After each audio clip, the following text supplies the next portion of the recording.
तं गुरूणाम् आकृतिं स्मरेत् तेन विघ्नाः प्रणश्यन्ति सिद्ध्यन्ति च मनोरथाः।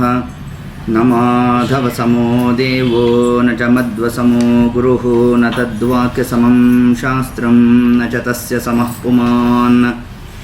माता च कमलादेवी पिता देवो जनार्दनः बान्धवाः विष्णुभक्ताश्च स्वदेशो भुवनत्रयं। प्रथमो हनुमान्नाम द्वितीयो भीम एव च पूर्णप्रज्ञतृतीयस्तु भगवत्कार्यसाधकः। पूज्याय राघवेन्द्राय सत्यधर्मरताय च भजतां कल्पवृक्षाय नमतां कामधेनवे। दुर्वादिध्वान्तरवये वैष्णवेन्दीवरेन्दवे श्रीराघवेन्द्रगुरवे नमो अत्यन्तदयालवे। मूकोऽपि यत्प्रसादेन मुकुन्दशयनायते राजराजायते रिक्तो राघवेन्द्रं तमाश्रये।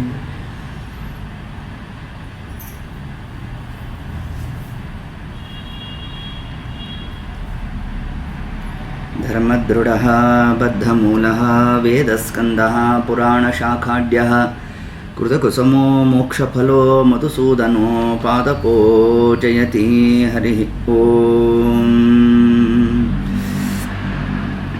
कल्याणाद्भुतगात्राय कामितार्थप्रदायिने श्रीमद्वेङ्कटनाथाय श्रीनिवासाय मङ्गलम्। श्रीगुरुभ्यो नमः हरिः ॐ।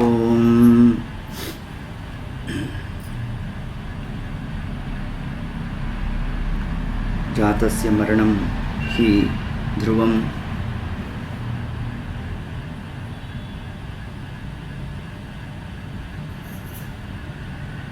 ಜೀವರಾಶಿಗಳು ಸೃಷ್ಟಿಗೆ ಬಂದ ಕ್ರಮದಲ್ಲೇ ಪರಮಾತ್ಮ ತಾನು ತಿಳಿಸಿರತಕ್ಕಂಥದ್ದು. ಒಂದಲ್ಲ ಒಂದು ದಿವಸ ಈ ಪಾಂಚಭೌತಿಕ ಶರೀರವನ್ನು ಜೀವ ತಾನು ಬಿಡ್ತಾ ಅವರವರ ಪಾಪ ಪುಣ್ಯಾದಿಗಳಿಗೆ ಜೀವರ ಯೋಗ್ಯತಾನುಸಾರ ಶರೀರವನ್ನು ತಾವು ಹೊಂದಬೇಕು. ಯಾವಾಗ ಜೀವ ತಾನು ಈ ಒಂದು ಶರೀರವನ್ನು ಅರ್ಥಾತ್ ವಾಸನಾಮಯ ಶರೀರ ಇದನ್ನೇ ಪಾಂಚಭೌತಿಕ ಶರೀರ ಅಂತ ಕರೆದಿದ್ದಾರೆ. ಈ ದೇಹವನ್ನು ಬಿಟ್ಟ ಮೇಲೆ ಯಾವ ಶರೀರವನ್ನು ತಾವು ಹೊಂದುತ್ತಾರೆ, ಮಗನಾದವನ ಕರ್ತವ್ಯ ಏನು, ಮತ್ತು ಸ್ವಯಂ ಆ ಜೀವ ಅರ್ಥಾತ್ ಸಾಧಕ ವರ್ಗ ತಮ್ಮ ಜೀವಿತ ಕಾಲದಲ್ಲಿ ಯಾವ ಒಂದು ಕ್ರಮದಲ್ಲಿ ತಾವು ಅನುಷ್ಠಾನಾದಿಗಳನ್ನು ನಡೆಸಿರಬೇಕು, ಇದೆಲ್ಲವನ್ನು ತಿಳಿಸಲಿಕ್ಕಾಗಿ ಹೊರಟಿರ್ತಕ್ಕಂಥದ್ದು ಗರುಡ ಪುರಾಣ ಅಂತ ತಿಳಿಸಿದ್ದಾರೆ. ವೇದವ್ಯಾಸದೇವರು ಗ್ರಂಥದ ಪ್ರಾರಂಭದಲ್ಲೇ ಒಂದು ಅಂಶವನ್ನು ನಿರೂಪಣೆಯನ್ನು ಮಾಡ್ತಾರೆ. ಧರ್ಮಾಚರಣೆಯನ್ನು ಮಾಡಬೇಕು. ಆ ಧರ್ಮಾಚರಣೆ ಅದಕ್ಕೆ ಮಾನದಂಡ ಯಾವುದು ಅಂತಂದರೆ ಧರ್ಮದೃಢ, ಧರ್ಮವನ್ನು ಮಾಡಿ ಅದರಲ್ಲಿ ದಾಢ್ಯತೆ ಇರಬೇಕು. ರಕ್ಷತಿ ಇತ್ಯೇವ ವಿಶ್ವಾಸ. ನಾವು ಎಷ್ಟು ಪರಮಾತ್ಮನಲ್ಲಿ ಆ ಒಂದು ವಿಶ್ವಾಸವನ್ನು ಇಡ್ತೇವೆ, ಧರ್ಮದಲ್ಲಿ ಎಷ್ಟು ವಿಶ್ವಾಸ ಇಟ್ಟು ನಾವು ಕಾರ್ಯ ಮಾಡ್ತೇವೆ, ಅದಕ್ಕೆ ಅನುಗುಣವಾಗಿ ನಾವು ಪ್ರತಿಫಲವನ್ನು ಹೊಂದುತ್ತೇವೆ. ಯದ್ಯುಪಾಸತೆ ತದೈವ ಭವತಿ. ಆ ಒಂದು ಕ್ರಮದಲ್ಲಿ ಇಲ್ಲಿ ನಾವು ಚಿಂತನೆಯನ್ನು ನಡೆಸ್ತಾ ಈ ಯಾವ ಒಂದು ಪಿತೃಕಾರ್ಯವನ್ನು ನಾವು ಮಾಡ್ತೇವೆ, ಇದಕ್ಕೆ ಪ್ರಮಾಣ ಏನು? ಸುಮ್ಮನೆ ಏನೋ ಮಾಡ್ತೇವೆ ನೋಡಿ, ಕೇವಲ ಕರ್ಮಾನುಷ್ಠಾನವನ್ನು ಮಾಡಿದಾಗ ಆಗ ಆಗ್ತಕ್ಕಂತಹ ಒಂದು ದೋಷ ಯಾವುದು ಅಂತಂದರೆ, ಪಿತೃಕಾರ್ಯವನ್ನು ಮಾಡ್ತಾ ಇರ್ತೇವೆ. ಯಾರೋ ಬಂದು ಪ್ರಶ್ನೆ ಮಾಡಿದ್ರು, ಅಲ್ರಿ ಇಲ್ಲಿಟ್ಟಿರ್ತಕ್ಕಂತಹ ಪಿಂಡಾದಿಗಳು ನಮ್ಮ ಪಿತೃಗಳು ಯಾವುದೋ ಯೋನಿಯಲ್ಲಿ ಯಾವುದೋ ಲೋಕದಲ್ಲಿರ್ತಾರೆ, ಅವ್ರಿಗೆ ಹೇಗೆ ತಲುಪತ್ತೆ ಹಿಂಗೊಂದು ಪ್ರಶ್ನೆ ಕಲಿಯುಗದಲ್ಲಿ ಬಂತು ಅಂತ ಅಲ್ಲ, ತ್ರೇತಾಯುಗದಲ್ಲಿ ರಾಮದೇವರು ತನ್ನ ತಂದೆಯಾದ ದಶರಥ ಮಹಾರಾಜನ ಪಿತೃಕಾರ್ಯವನ್ನು ಮಾಡೋ ಕಾಲಕ್ಕೂ ಕೂಡ ಏತತ್ ಕಾಲದಲ್ಲೂ ಚಾರ್ವಾಕರಿದ್ದರು. ಚಾರ್ವಾಕರು ಅಂದರೆ ವಿಜ್ಞಾನವಾದ, ಅಂದರೆ ಪ್ರತ್ಯಕ್ಷ ಮಾತ್ರ ಪ್ರಮಾಣ ಅಂತ ಅಂಗೀಕರಿಸೋದು. ಸೈನ್ಸ್ ಏನು ಹೇಳುತ್ತೆ, ಕಣ್ಣಿಗೆ ಏನು ಕಾಣುತ್ತೆ ಅದು ಸತ್ಯ, ಕಣ್ಣಿಗೆ ಯಾವುದು ಕಾಣೋಲ್ಲ ಅದನ್ನು ಅವರು ಒಪ್ಪೋಲ್ಲ. ಇದು ವಿಜ್ಞಾನವಾದ. ವಿಜ್ಞಾನವಾದ ಇವತ್ತು ಹುಟ್ಕೊಂಡಿದ್ದಲ್ಲ, ಇದು ಅನಾದಿ ಕಾಲದಿಂದ ಇರತಕ್ಕಂಥದ್ದು. ಆ ಒಂದು ಕ್ರಮದಲ್ಲಿ ಒಬ್ಬ ಋಷಿ ತಾನು ನಕ್ಕನಂತೆ ರಾಮದೇವರನ್ನು ನೋಡಿ. ಆಗ ರಾಮದೇವರು ಕೇಳಿದ್ರು, ಯಾಕಪ್ಪ ಯಾಕೆ ನಗ್ತಾ ಇದೆಯಾ ಅಂತಂದರು. ಏನಿಲ್ಲ ರಾಮಚಂದ್ರ, ನಿನ್ನ ಬುದ್ಧಿಗೆ ಏನು ಹೇಳಬೇಕು, ಇಲ್ಲಿ ನೀನು ಪಿಂಡ ಪ್ರದಾನ ಮಾಡೋದು ಅಲ್ಲೆಲ್ಲೋ ಇರೋ ನಿನ್ನ ಅಪ್ಪನಿಗೆ ಅದು ತಲುಪೋದೇ ಸತ್ಯ ಆಯಿತು ಅಂತಂದರೆ ನಾನೊಂದು ಮರ ಹತ್ತು ಕೂತ್ಕೊಂಡ್ಬಿಡ್ತೇನೆ, ನನ್ನ ಹೆಸರಲ್ಲಿ ಪಿಂಡ ಪ್ರದಾನ ಮಾಡಿಬಿಡು, ಅದೇನಾರು ತಲುಪೋತ್ತಾ ನೋಡೋಣ ಅಂತಂದು. ಈ ಮರ ಹತ್ತಿರೋನಿಗೆ ಅದು ಸಿಗೋಲ್ಲ ಅಂತಂದರೆ ಇನ್ನೆಲ್ಲೋ ಇರ್ತಕ್ಕಂಥವರಿಗೆ ಹೇಗೆ ಅದು ಪ್ರಾಪ್ತವಾಗ್ಲಿಕ್ಕೆ ಸಾಧ್ಯ? ಇವೆಲ್ಲ ವ್ಯರ್ಥ ಪ್ರಯತ್ನ ಅಂತ ಹಿಂಗೇನಾದ್ರು ಪ್ರಶ್ನೆ ಮಾಡಿಬಿಟ್ರೆ ಆಗ ನಮ್ಮ ಮನಸ್ಸು ಕೂಡ ಏನಾಗುತ್ತೆ, ಅಯ್ಯೋ ಹೌದಲ್ಲ ಅಂತ ತೋರುತ್ತೆ. ಅದಕ್ಕೆ ಲೋಕದಲ್ಲಿ ಅನೇಕ ಮಂದಿ ಅಂತ ಇರ್ತಾರೆ, ಸುಮ್ಮನೆ ಹಿಂಗೆಲ್ಲ ಮಾಡ್ತಾ ಅದ್ರ ಬದಲು ಒಂದು ಕೆಲಸ ಮಾಡಿರಿ, ಯಾವುದೋ ಅನಾಥಾಶ್ರಮನೋ ಎಲ್ಲರೂ ಒಂದು ಕಡೆ ಹೋಗ್ರಿ, ಅನ್ನದಾನ ಮಾಡಿರಿ, ಬೇಕಾದ್ದು ಅದರಿಂದ ಒಳ್ಳೆ ಕಾರ್ಯ ಆಗುತ್ತೆ ಹೊರತಾಗಿ ಸುಮ್ಮನೆ ಹೀಗೆ ಪಿಂಡ ಪ್ರದಾನ ಮಾಡೋದ್ರಿಂದ ಅನ್ಯ ವ್ಯರ್ಥ ಆಗುತ್ತೆ ಹೊರತಾಗಿ ಇದನ್ನು ಯಾವ ವಿಧವಾದ ಫಲಾದಿಗಳು ನಮಗೆ ಕಾಣಿಸ್ತಾ. ಮತ್ಸ್ಯಾದಿಗಳು ಅಂದರೆ ಮೀನುಗಳು ಕೂಡ ಅದೇ ಕ್ರಮವನ್ನು ಮಾಡೋಲ್ಲ. ತಾಯಿ ಮೀನು ಮರಿ ಮೀನನ್ನು ನೋಡುತ್ತಂತೆ, ನೋಡುವಿಕೆ ಮಾತ್ರದಿಂದಲೇ ಮರಿ ಮೀನಿನ ಪೋಷಣೆ ಆಗೋಗುತ್ತಂತೆ. ದೃಶ್ಯತ್ವ ನೋಡುವಿಕೆ ಮಾತ್ರ. ಇನ್ನು ಆಮೆಗಳು ಕೂರ್ಮ ಅದು ಹೇಗೆ ತನ್ನ ಮರಿಯನ್ನು ಪೋಷಣೆ ಮಾಡುತ್ತೆ ಅಂದರೆ ಎಲ್ಲೋ ಸಮುದ್ರ ಮಧ್ಯದಲ್ಲಿರುತ್ತೆ, 106 ಯೋಜನೆ ತಾನು ಈಜ್ಕೊಂಡು ಬರಬೇಕು, ದಡವನ್ನು ಸೇರಬೇಕು, ಭೂಖನನ ಮಾಡಬೇಕು, ಅಲ್ಲಿ ತನ್ನ ಅಂಡಾಣವನ್ನು ಇಡಬೇಕು, ಪುನಃ ಅದನ್ನು ತಾನು ಮುಚ್ಚಬೇಕು, ತನ್ನ ಸ್ವಸ್ಥಾನಕ್ಕೆ ಹೊಟ್ಟೋಗುತ್ತಂತೆ. ಸ್ಮರಣತ್ವಾತ್ ಸ್ಮರಣೆ ಮಾಡುತ್ತಂತೆ, ನಾನು ಇಂಥ ಕಡೆಯಲ್ಲಿ ಇಟ್ಟಿದ್ದೇನೆ ಅಂತ. ಹೀಗೆ ಸ್ಮರಣೆ ಮಾಡಿದ್ರೆ ಇದರ ಪೋಷಣೆ ಆಗುತ್ತಂತೆ. ನೋಡಿ ಎಷ್ಟು ಪರಮಾತ್ಮನ ವಿಚಿತ್ರವಾದ ವ್ಯಾಪಾರ. ಅದರಂತೆ ತಾಯಿ ನವಿಲು ತನ್ನ ಮರಿಯನ್ನು ಆಲಿಂಗನ ಮಾಡುತ್ತಂತೆ, ಆಲಿಂಗನದಿಂದ ಆ ಮರಿ ಪೋಷಣೆ ಆಗ್ತಾ ಇದೆಯಂತೆ. ಹೀಗೆ ನೋಡುವಿಕೆ ಮಾತ್ರದಿಂದ, ಸ್ಮರಣೆ ಮಾತ್ರದಿಂದ, ಸ್ಪರ್ಶ ಮಾತ್ರದಿಂದ ಹೇಗೆ ಪೋಷಣಾದಿಗಳು ನಾವು ಕಾಣ್ತಾ ಇದ್ದೇವೋ ಅದರಂತೆ ಇಲ್ಲಿ ಮಗನಾದವನ್ನು ಕೊಟ್ಟಿರತಕ್ಕಂತಹ ಪಿಂಡ ಪ್ರದಾನ ಏನಿದೆ ಅದು ನಮ್ಮ ಪಿತೃಗಳು ಯಾವ ಯೋನಿಯಲ್ಲಿರ್ತಾರೋ ಈ 10 ದಿವಸದಲ್ಲಂತೂ ಅವರಿಗೆ ಬೇರೆ ವಿಧವಾದಂಥ ಶರೀರಾದಿಗಳನ್ನು ಹೊಂದಿರ್ತಾರೆ. ಆ ಕಾಲಕ್ಕೆ ಅದು ನೇರವಾಗಿ ಅವರಿಗೆ ಪ್ರಾಪ್ತವಾಗ್ತಕ್ಕಂಥದ್ದು. 1 ವರ್ಷ ಆದ ನಂತರದಲ್ಲಿ ನಾವು ಯಾವ ಸಾಂವತ್ಸರಿಕ ಅರ್ಥಾತ್ ಕಾಲಶ್ರಾದ್ದ ಅಂತ ಮಾಡ್ತೇವೆ, ಆಗ ಅವರಿಗೆ ಯಾವ ಪುಣ್ಯ ಮತ್ತು ಯಾವ ಪಾಪಾದಿಗಳನ್ನು ಮಾಡಿರ್ತಾರೆ ಅದಕ್ಕೆ ಅನುಗುಣವಾಗಿ ಶರೀರಗಳು ಪ್ರಾಪ್ತಿಯಾಗಿರುತ್ತೆ. ಅದನ್ನು ವೇದವ್ಯಾಸ ದೇವರು ತಾವು ತಿಳಿಸ್ತಾರೆ. ಅಕಸ್ಮಾತಾಗಿ ನಮ್ಮ ಪಿತೃಗಳು ಏನಾದರೂ ಇನ್ನು ಪಿಶಾಚಿ ಜನ್ಮದಲ್ಲೇ ಇದ್ದರು ಅಂತ ಅಂದ್ಕೊಳ್ಳೋಣ. ಇಲ್ಲರಿ ನಾವು ಪಿತೃಕಾರ್ಯ ಮಾಡಿದ್ದೇವಪ್ಪ, ಪಿತೃಕಾರ್ಯ ಮಾಡಿದ್ರೂ ಕೂಡ ಆ ಜೀವನ ಪುಣ್ಯವೂ ಇರಬೇಕು.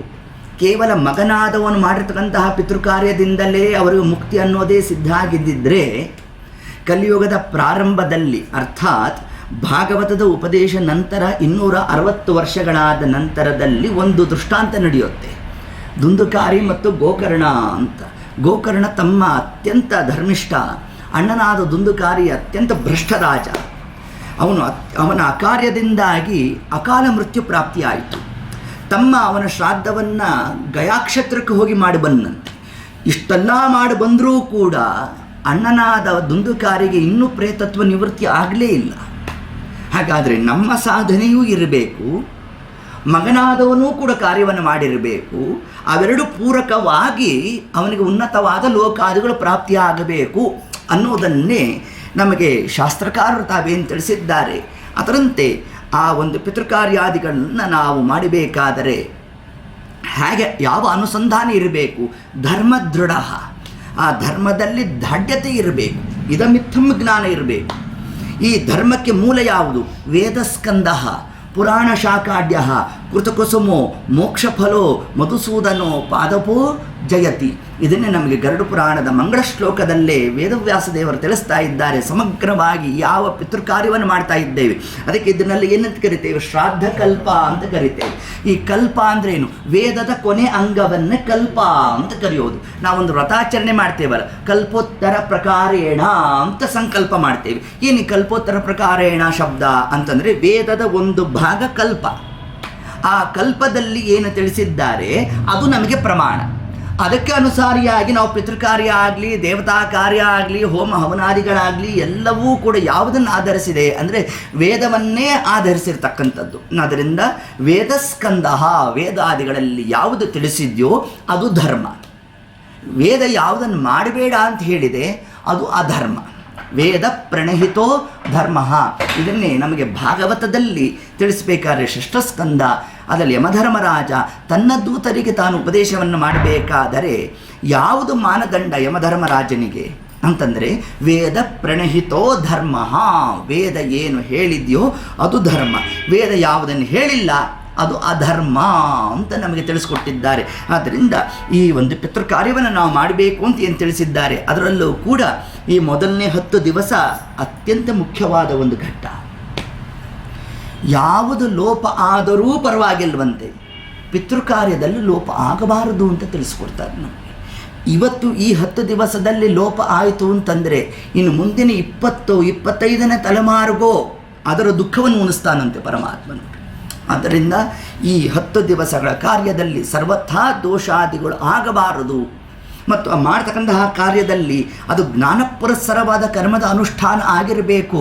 ತನ್ನಿಮಿತ್ತ ಈ ದಿವಸಗಳಲ್ಲೇ ಗರುಡ ಪುರಾಣವನ್ನು ಕೇಳಬೇಕು. ನೋಡಿ ಪರಮಾತ್ಮ ಹೇಗೆ ವ್ಯವಸ್ಥೆ ಮಾಡಿದ್ದಾನೆ ಅಂತಂದರೆ ಇನ್ನು ಯಾವ ಕಾರ್ಯಗಳಿಗೆ ನಾವು ಹೋಗಲಿಕ್ಕೆ ಅವಕಾಶ ಇಲ್ಲ. ನಮ್ಮ ಸ್ನೇಹಿತನ ಮದುವೆ ಇತ್ತು ರೀ, ಮದುವೆ ಇರಲಿಲ್ಲ ಅಂದಿದ್ದರೆ ನಮ್ಮ ಅಪ್ಪನ ಕಾರ್ಯ ಮಾಡ್ತಿದ್ದೆ. ಹಂಗಿಲ್ಲ, ಸ್ನೇಹಿತನೇ ಒಳಗಡೆ ಬಿಟ್ಕೋಬಾರ್ದು. ಮೈಲಿಗೆ ಅನ್ನೋ ಚಕ್ಬಂದಿ ಹಾಕ್ಬಿಟ್ರು ನಮಗೆ. ಹೌದು, ಯಾಕಿದು ಮೈಲಿಗೆ ಅನ್ನೋ ಶಬ್ದ ಬಂತು ಅಂದರೆ ಈ ಕಾರ್ಯಕ್ಕೆ ಸೀಮಿತವಾಗಿರಬೇಕು ನಾವು, ಹೊರತಾಗಿ ಇನ್ನೊಂದು ಕಾರ್ಯಕ್ಕೆ ಅವಕಾಶ ಇರಬಾರ್ದು. ಆ ಒಂದು ಕ್ರಮದಲ್ಲಿ ಮತ್ತು ಆ ದಿವಸಗಳಲ್ಲೇ ಗರುಡ ಪುರಾಣವನ್ನು ಕೇಳಬೇಕು. ಯಾಕೆ ಈ ಏತತ್ ಕಾಲದಲ್ಲೇ ಗರುಡ ಪುರಾಣವನ್ನು ಕೇಳಬೇಕು ಅಂದರೆ ಇಡೀ ವರ್ಷ ಕರ್ತೃ ಆದವನು ಏನು ಮಾಡಬೇಕು ಏನು ಮಾಡಬಾರ್ದು ಎಲ್ಲವನ್ನೂ ಉಲ್ಲೇಖ ಮಾಡುತ್ತೆ ನಮಗೆ. ಎಷ್ಟು ವಿಶದವಾಗಿ ಗರುಡ ಪುರಾಣ ನಮಗೆ ತಾನು ತೆರೆದಿಡುತ್ತೆ ಅಂತಂದರೆ 27ನೇ ದಿವಸದಲ್ಲಿ ಕಾರ್ಯ ಏನು, 30ನೇ ದಿವಸದಲ್ಲೇನು, 1ನೇ ತಿಂಗಳು ಮಾಸಿಕ, ಷಣ್ಮಾಸಿಕ ಅಂದರೆ 5.5 ತಿಂಗಳಲ್ಲಿ ಏನು ಮಾಡಬೇಕು, ಇಡೀ ವರ್ಷ ಪರ್ಯಂತರವಾಗಿ ಕರ್ತೃ ಆದವನು ಮಾಡ್ತಕ್ಕಂತಹ ಕಾರ್ಯಾದಿಗಳು ಯಾವುದು, ಯಾವುದನ್ನು ಮಾಡಬೇಕು ಯಾವುದನ್ನು ಮಾಡಬಾರದು ಇಷ್ಟನ್ನು ನಮ್ಮ ಮುಂದೆ ಮತ್ತು ಸಪಿಂಡೀಕರಣ ಅಂದರೆ ಏನು ಇದೆಲ್ಲವನ್ನೂ ಕೂಡ ನಮಗೆ ಕರ್ತೃ ಆದವನಿಗೆ ಯಾವ ದಿವಸದಲ್ಲಿ ಮೈಲಿಗೆ ಕಳೆಯುತ್ತೆ, ಉಳಿದವರಿಗೆ ಯಾವ ದಿವಸದಲ್ಲಿ ಮೈಲಿಗೆ ಹರಿದಿರುತ್ತೆ. ಇಷ್ಟೂ ಅಂಶವನ್ನು ಕೂಡ ನಮಗೆ ಗರುಡ ಪುರಾಣ ಕರ್ತೃವಿನ ಭಾಗದಲ್ಲಿ ತಾನು ಉಲ್ಲೇಖ ಮಾಡಿದರೆ ಇನ್ನು ನಮ್ಮ ಜೀವಿತ ಕಾಲದಲ್ಲಿ ನಾವು ಹೇಗೆ ಇರಬೇಕು, ಯಾವ ಕಾರ್ಯವನ್ನು ಮಾಡಬೇಕು ಯಾವುದನ್ನು ಮಾಡಬಾರದು ಇದೆಲ್ಲವನ್ನೂ ಕೂಡ ನಮಗೆ ತಿಳಿಸ್ತಾ ಧರ್ಮದೃಢ ವೇದಸ್ಕಂದ ಪುರಾಣ ಶಾಕಾಢ್ಯ ಅಂತ ಏನು ತಿಳಿಸ್ಕೊಟ್ಟಿದ್ದಾರೆ. ಆ ಕಾರ್ಯವನ್ನು ಮಾಡಬೇಕಾದರೆ ಜ್ಞಾನಪುರಸ್ಸರವಾಗಿ ನಾವು ಆ ಕಾರ್ಯದಲ್ಲಿ ನಾವು ಪ್ರವೃತ್ತರಾಗಬೇಕು. ಏನೋ ಪಿಂಡ ಪ್ರದಾನ ಮಾಡಿದ್ವಿ, ನಾವು ಬಂದ್ವಿ, ಅದಷ್ಟೇ ಅದರ ಆಂತರ್ಯ ಅಲ್ಲ. ಆ ಅನ್ನದ ಪ್ರತೀಕವನ್ನು ಪಿಂಡ ಅಂತ ಯಾಕೆ ಕರೆದ್ರು ನೋಡಿ, ಅದನ್ನು ನಾವು ತಿಳಿದಿರಬೇಕು. ಇದನ್ನೇ ಧರ್ಮದೃಢ, ದಾಢ್ಯತೆ ಬರಬೇಕು ನಮಗೆ ಆ ಕಾರ್ಯ ಮಾಡಬೇಕಾದ್ರೆ. ಈಗ ಅಕಸ್ಮಾತಾಗಿ ಪಿಂಡ ಪ್ರದಾನವನ್ನು ಮಗ ಮಾಡಿದ್ದಾನೆ, ಆ ಪಿಂಡ ನಮ್ಮ ಪಿತೃಗಳು ಪಿಶಾಚಿಗಳಾಗಿದ್ದರೂ ಕೂಡ ರುಧಿರ ರೂಪೇಣ ಅವರಿಗೆ ಆಹಾರ ಪ್ರಾಪ್ತಿ ಆಗುತ್ತಂತೆ. ನೋಡಿ, ರುಧಿರ ಅಂದರೆ ರಕ್ತ, ರಕ್ತವಾಗಿ ಅವರಿಗೆ ಪಿಶಾಚಿಗಳಾಗಿದ್ದರೂ ಕೂಡ ಮಗನಾದವನು ಮಾಡಿರ್ತಕ್ಕಂಥ ಶ್ರಾದ್ದಾದಿಗಳಿಗೆ ಪರಮಾತ್ಮ ಫಲ ಕೊಡದೇ ಇರೋಲ್ವಂತೆ. ರುಧಿರ ರೂಪೇಣ ಆಹಾರ ಪ್ರಾಪ್ತಿ. ಇಲ್ಲಪ್ಪ ನಮ್ಮ ಪಿತೃಗಳು ಉತ್ತಮ ಅಧಿಕಾರಿಗಳಾಗಿದ್ದರು, ಮನುಷ್ಯ ಗಂಧರ್ವರಾದರು ಅಂತ ಅಂದ್ಕೊಳ್ಳೋಣ. ಏತತ್ ಕಾಲಕ್ಕೆ ಭೋಗರೂಪೇಣ ಅಂದರೆ ಸ್ವರ್ಗಾದಿ ಲೋಕದಲ್ಲಿ ಅವರಿಗೆ ಇಲ್ಲಿ ಮಗನಾದವನು ಪಿಂಡ ಪ್ರದಾನ ಮಾಡ್ದ ಅಂತಂದರೆ ಅವರಿಗೆ ಆನಂದ ಆಧಿಕ್ಯ ಆಗುತ್ತಂತೆ, ಹೆಚ್ಚಿನ ಆನಂದವನ್ನು ಭೋಗ ಮಾಡ್ತಾರಂತೆ. ಇನ್ನು ಪಶುಗಳಾಗಿದ್ದರೆ ತೃಣರೂಪೇಣ, ಪಶುಗಳು ಅಂದರೆ ಆಕಳು ಮೊದಲಾದಂಥ ಪ್ರಾಣಿಗಳು, 4 ಕಾಲಿನ ಪ್ರಾಣಿಗಳು, ಆಗಿದ್ರು ಅಂತಂದರೆ ತೃಣರೂಪೇಣ ಹುಲ್ಲೆ ಮೊದಲಾದ ರೂಪದಲ್ಲಿ ಆಹಾರ ಪ್ರಾಪ್ತಿಯಾಗುತ್ತಂತೆ. ಮನುಷ್ಯರಾಗಿದ್ದರೆ ಆ ದಿವಸ ಮೃಷ್ಟಾನ್ನವನ್ನು ಉಣಿಸ್ತಾರಂತೆ ಪರಮಾತ್ಮ. ಹೀಗೆ ಮಾಡಿರ್ತಕ್ಕಂತಹ ಪಿತೃಕಾರ್ಯ ಸರ್ವಥಾ ಅದು ವ್ಯರ್ಥ ಅಲ್ಲ. ಅದರಲ್ಲಿ ಇದನ್ನು ನಮಗೆ ಹೆಚ್ಚಿನ ಫಲಪ್ರಾಪ್ತಿ ಆಗಬೇಕು ಅಂತಂದರೆ ಮಾಡ್ತಕ್ಕಂಥ ಒಂದೊಂದು ಕಾರ್ಯದಲ್ಲೂ ಎಷ್ಟು ಅನುಸಂಧಾನವನ್ನು ಮಾಡಬೇಕು ಅದನ್ನು ತಿಳಿಸುತ್ತೆ ನಮಗೆ. ಅದಕ್ಕೆ ಈ ಶ್ರಾದ್ದದ ವಿಷಯವನ್ನು ಎಷ್ಟು ಕಡೆ ನಿರೂಪಣೆ ಮಾಡ್ತಾರೆ ಅಂತಂದರೆ ಮಹಾಭಾರತದ ಖಿಲ ಭಾಗ ಅಂದರೆ ಕೊನೆ ಭಾಗ ಅದನ್ನೇ ಹರಿವಂಶ ಅಂತ ಕರೆದಿದ್ದಾರೆ. ಹರಿವಂಶದಲ್ಲೂ ಕೂಡ ನಮಗೆ ಶ್ರಾದ್ದದ ವಿಷಯವನ್ನು ತಿಳಿಸ್ತಾರೆ. ನೋಡಿ, ಎರಡು ಕೂಡ ವ್ಯತಿರಿಕ್ತವಾದ ವಿಷಯ. ಹರಿವಂಶ ಹೇಳಿಸೋದು ಯಾಕೆ? ಸಂತಾನ ಇಲ್ಲ, ಸಂತಾನ ಆಗಲಿ ಅಂದರೆ ತಿಥಿ ವಿಷಯ ಹೇಳ್ತಾ ಕೂತ್ಕೋಬೇಕು. ನೋಡಿ, ಹರಿವಂಶದಲ್ಲಿ ಶ್ರಾದ್ದದ ವಿಷಯ ಬರುತ್ತೆ. ಇದೇನ್ರಿ ಆಚಾರ್ಯ ಈ ವಿಷಯ ಹೇಳ್ತೀರ ನೀವು ಅಂತಂದರೆ, ಶ್ರಾದ್ದದ ವಿಷಯವನ್ನು ಶ್ರವಣ ಮಾಡಿದ್ರೇನೆ ಪಿತೃಕಾರ್ಯ ಮಾಡಿದ ಫಲ ಬರುತ್ತಂತೆ ನೋಡಿ. ಆದ್ದರಿಂದ ಅದು ಯಾರು ಯಾರಿಗೆ ಉಪದೇಶ ಮಾಡಿದ್ರು ಅಂತಂದರೆ, ಭೀಷ್ಮಾಚಾರ್ಯರು ಧರ್ಮರಾಜನಿಗೆ ಉಪದೇಶ ಮಾಡಿದ್ದೇ ಶ್ರಾದ್ದದ ಕಲ್ಪ ಅಂತ ತಿಳಿಸ್ಕೊಟ್ಟಿದ್ದಾರೆ. ಭೀಷ್ಮಾಚಾರ್ಯರಿಗೆ ಯಾರು ಉಪದೇಶ ಮಾಡಿದ್ರು? ಮಾರ್ಕಂಡೇಯ ಋಷಿಗಳು ಉಪದೇಶ ಮಾಡಿದ್ರಂತೆ. ಮಾರ್ಕಂಡೇಯ ಋಷಿಗಳಿಗೆ ಯಾರು ಉಪದೇಶ ಮಾಡಿದ್ರು? ಸನತ್ಕುಮಾರರು ಉಪದೇಶ ಮಾಡಿದ್ರಂತೆ. ಸನತ್ಕುಮಾರರಿಗೆ ಯಾರು ಉಪದೇಶ ಮಾಡಿದ್ರು? ಬ್ರಹ್ಮದೇವರು ಉಪದೇಶ ಮಾಡಿದ್ದಾರಂತೆ. ಹೀಗೆ ಆ ಒಂದು ಪರಂಪರಾ ಪ್ರಾಪ್ತವಾಗಿ ಬಂದಿರತಕ್ಕಂಥದ್ದು ಯಾವುದು? ಈ ಶ್ರಾದ್ದದ ವಿಷಯ. ಶ್ರಾದ್ದವನ್ನು ಮಾಡುವುದರಿಂದಾಗಿ ಕರ್ತೃ ಆದವನಿಗೆ ಏನು ಫಲ? ಕೇವಲ ತನ್ನ ಅಪ್ಪನಿಗೆ ಮಾತ್ರ ಏನು ಮುಕ್ತಿ ಕೊಡಿಸಿದ್ದೇನೆ ಅಷ್ಟು ಮಾತ್ರ ಅಲ್ಲ, ತಂದೆ ತಾಯಿಗಳ ಪ್ರೀತಿಗೋಸುಗ ನಿಂದ್ಯ ಕರ್ಮಗಳೊಂದನೂ ಮಾಡದೆ. ಇದನ್ನೇ ಜಗನ್ನಾಥದಾಸರು ಪಿತೃಗಣ ಸಂಧಿಯಲ್ಲಿ ತಿಳಿಸಿದ್ದಾರೆ.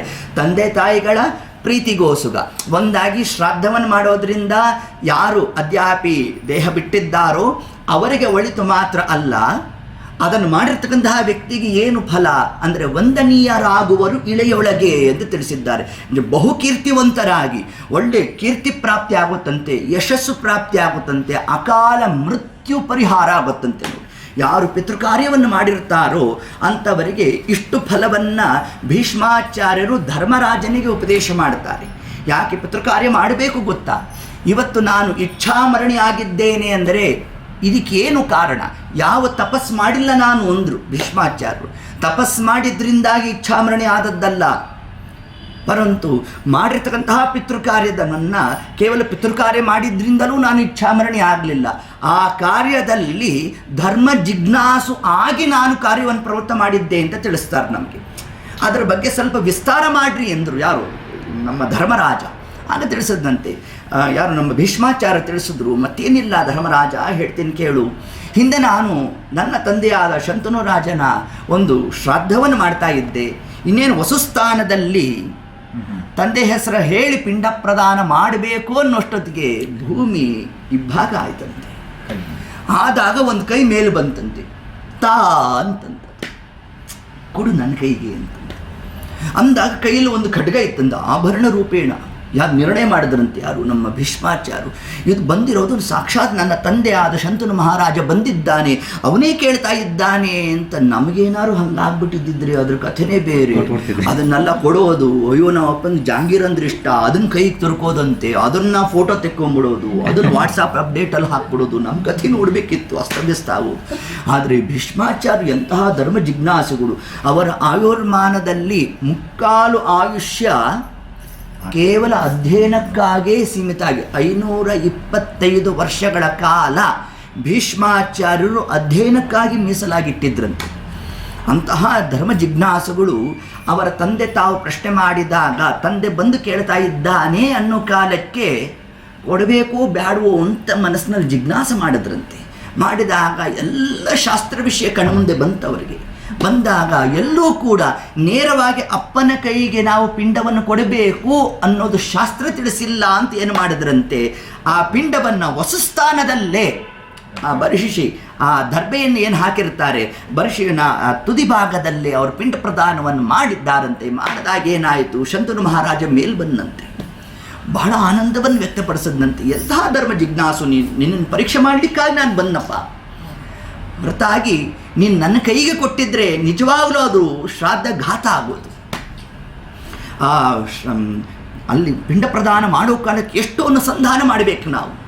ಅಂತಂದರೆ ಅದನ್ನೇ ಇದನ್ನು ಕಲಿಯುಗದಲ್ಲಿ ಈ ಪಿತೃಕಾರ್ಯ ಅಂತ ಅದನ್ನು ಸಂಬೋಧನೆ ಮಾಡಬಾರ್ದಂತೆ, ಪಿತೃಯಜ್ಞ ಅಂತ ಕರಿಬೇಕಂತೆ ನೋಡಿ. ಏಕೆಂದರೆ ಅಶ್ವಮೇಧ ಯಾಗ ಇಲ್ಲ ಕಲಿಯುಗದಲ್ಲಿ, ಅದಕ್ಕೆ ಸಾದೃಶ್ಯವಾದ ಫಲ ಯಾವುದರಿಂದ? ಪಿತೃಕಾರ್ಯ ಮಾಡೋದ್ರಿಂದಾಗಿ ಬರುತ್ತಂತೆ ನೋಡಿ. ಆ ತಂದೆಯನ್ನು ಯಾವ ಚಿತೆ ಮೇಲೆ ಅದ್ಯಾಪಿ ಚಟ್ಟದ ಮೇಲೆ ಮಲಗಿಸಿರ್ತಾರೆ, ಚಟ್ಟದ ಮೇಲೆ ಮಲಗಿಸಿದಾಗ ಆ ತಂದೆಯನ್ನು ತಾನು ಹೊರಬೇಕಂತೆ ಮಗನಾದರು. ಎಷ್ಟು ಹೆಜ್ಜೆ ಇಟ್ಟಿರ್ತಾನೋ ಅಷ್ಟು ಅಶ್ವಮೇಧ ಯಾಗದ ಫಲಪ್ರಾಪ್ತಿ ಅಂತ ತಿಳಿಸ್ತಾರೆ. ಅದಕ್ಕಾಗಿ ಒಂದೆರಡು ಹೆಜ್ಜೆ ಆದರೂ ಇಡಬೇಕು ಅಂತ ನಮ್ಮಲ್ಲಿ ಒಂದು ಕ್ರಮ ಕೊಟ್ಟಿದ್ದಾರೆ. ಹಿಂದೆ ಎಲ್ಲ ಸ್ವಲ್ಪ ಹತ್ತಿರ ಇರೋದು ಕರ್ಕೊಂಡು ಹೋಗೋರು, ಈಗ ಊರಾಚೆ ಹೋಗಬೇಕು, ಇದ್ರ ಮಧ್ಯೆ ನಡೆಯೋಕ್ಕೆ ಆಗಲ್ಲ. ಅದಕ್ಕೇನು ಮಾಡಿ ಕೊನೆಯ ಪಕ್ಷ ಒಂದು 4 ಹೆಜ್ಜೆ ಆದರೂ ಇಡಬೇಕು ಅನ್ನೋದು ಯಾಕೆ ಅಂದರೆ ಆ ಫಲದಿಂದ ನಾವು ಚ್ಯುತರಾಗಬಾರದು ಅನ್ನೋದಕ್ಕೆ ಅಷ್ಟು ಅಂಶವನ್ನು ತಿಳಿಸಿದ್ದಾರಂತೆ. మరి ಈ ಪಿತೃಯಜ್ಞದಲ್ಲಿ ಎಷ್ಟೊಂದು ಸಂಧಾನ ಮಾಡಬೇಕು. ಮೊದಲಿಗೆ ಪಿಂಡ ಪ್ರದಾನ ಮಾಡಬೇಕಾದ್ರೆ ಅದನ್ನು ಪಿಂಡ ಅಂತ ಯಾಕೆ ಕರೆದ್ರು? ನಮ್ಮಲ್ಲಿ ಅದ್ಯಾಪಿ ನೋಡಿದ್ರೆ ಬಯ್ಯೋ ಶಬ್ದ. ಹೌದು, ಯಾರು ಏನೋ ಮಾಡಿದ್ರೆ ನಿನ್ನ ಪಿಂಡ ನೋಡಿ, ಇದೊಂದು ಶಬ್ದ ಪ್ರಯೋಗ ಮಾಡಬೇಕು. ಈ ಶಬ್ದ ಯಾಕೆ ಬಂತು ಅಂತಂದರೆ ಅತ್ಯಂತ ಉತ್ಕೃಷ್ಟವಾದ ಶಬ್ದವನ್ನು ಶಾಸ್ತ್ರಕಾರ ಪ್ರಯೋಗ ಮಾಡಿದ್ದಾರಂತೆ. ಅದು ಹೇಗೆ ಅಂತಂದರೆ ಅದನ್ನು ತಿಳಿಸ್ತಾರೆ ನಮಗೆ.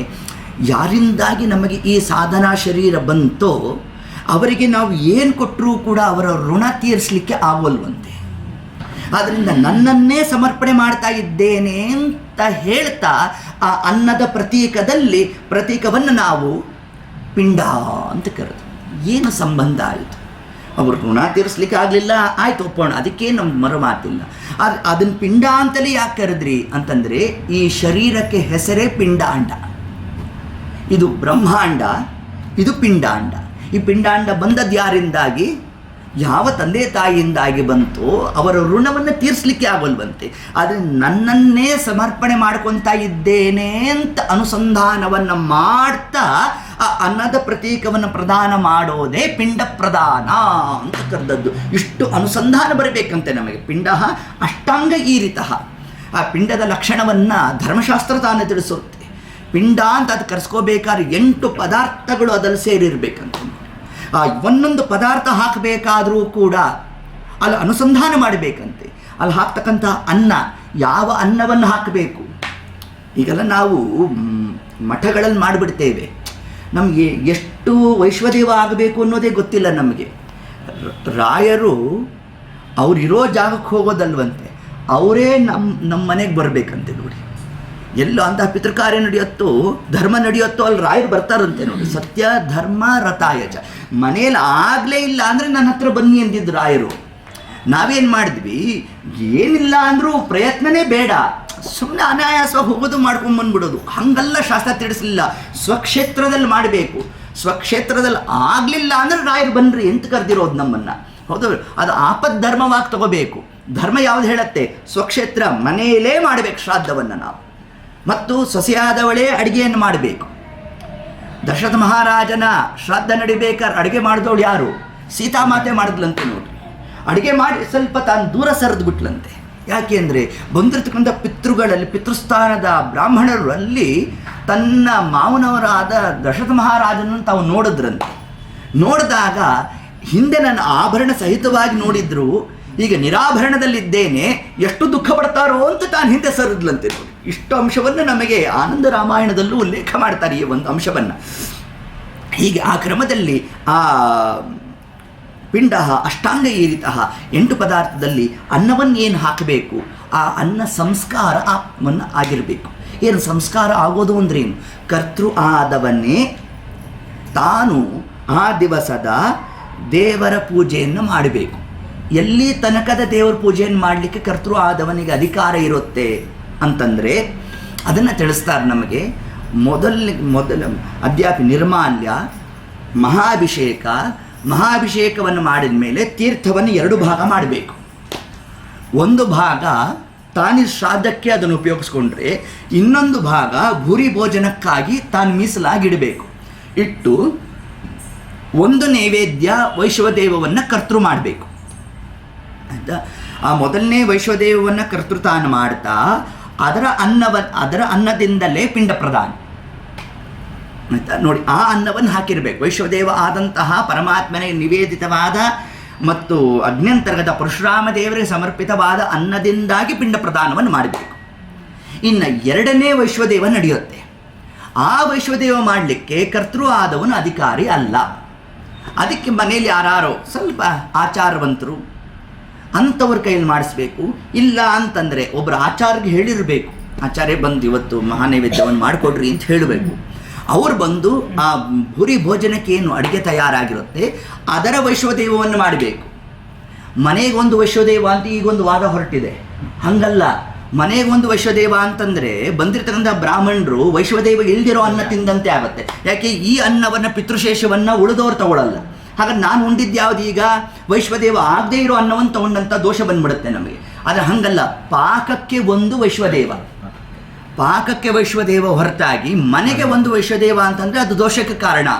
ನೋಡಿ, ಇದೆಲ್ಲ ಅದಕ್ಕೆ ಧರ್ಮದೃಢ ಗರುಡ ಪುರಾಣದ ಪ್ರಾರಂಭದಲ್ಲೇ ತಿಳಿಸಿದ್ದೇನು ನಮಗೆ, ನೀವು ಮಾಡ್ತಕ್ಕಂಥ ಧರ್ಮದಲ್ಲಿ ದಾಢ್ಯತೆ ಇರಬೇಕು, ಇದಮಿತ್ತಂ ಜ್ಞಾನ ಇರಬೇಕು. ನಮಗೆ ಇದ್ದಾಗ ಮಾತ್ರ ಸಂಪೂರ್ಣವಾದ ಫಲಪ್ರಾಪ್ತಿ ಅಂತ ತಿಳಿಸಿದ್ದಾರೆ.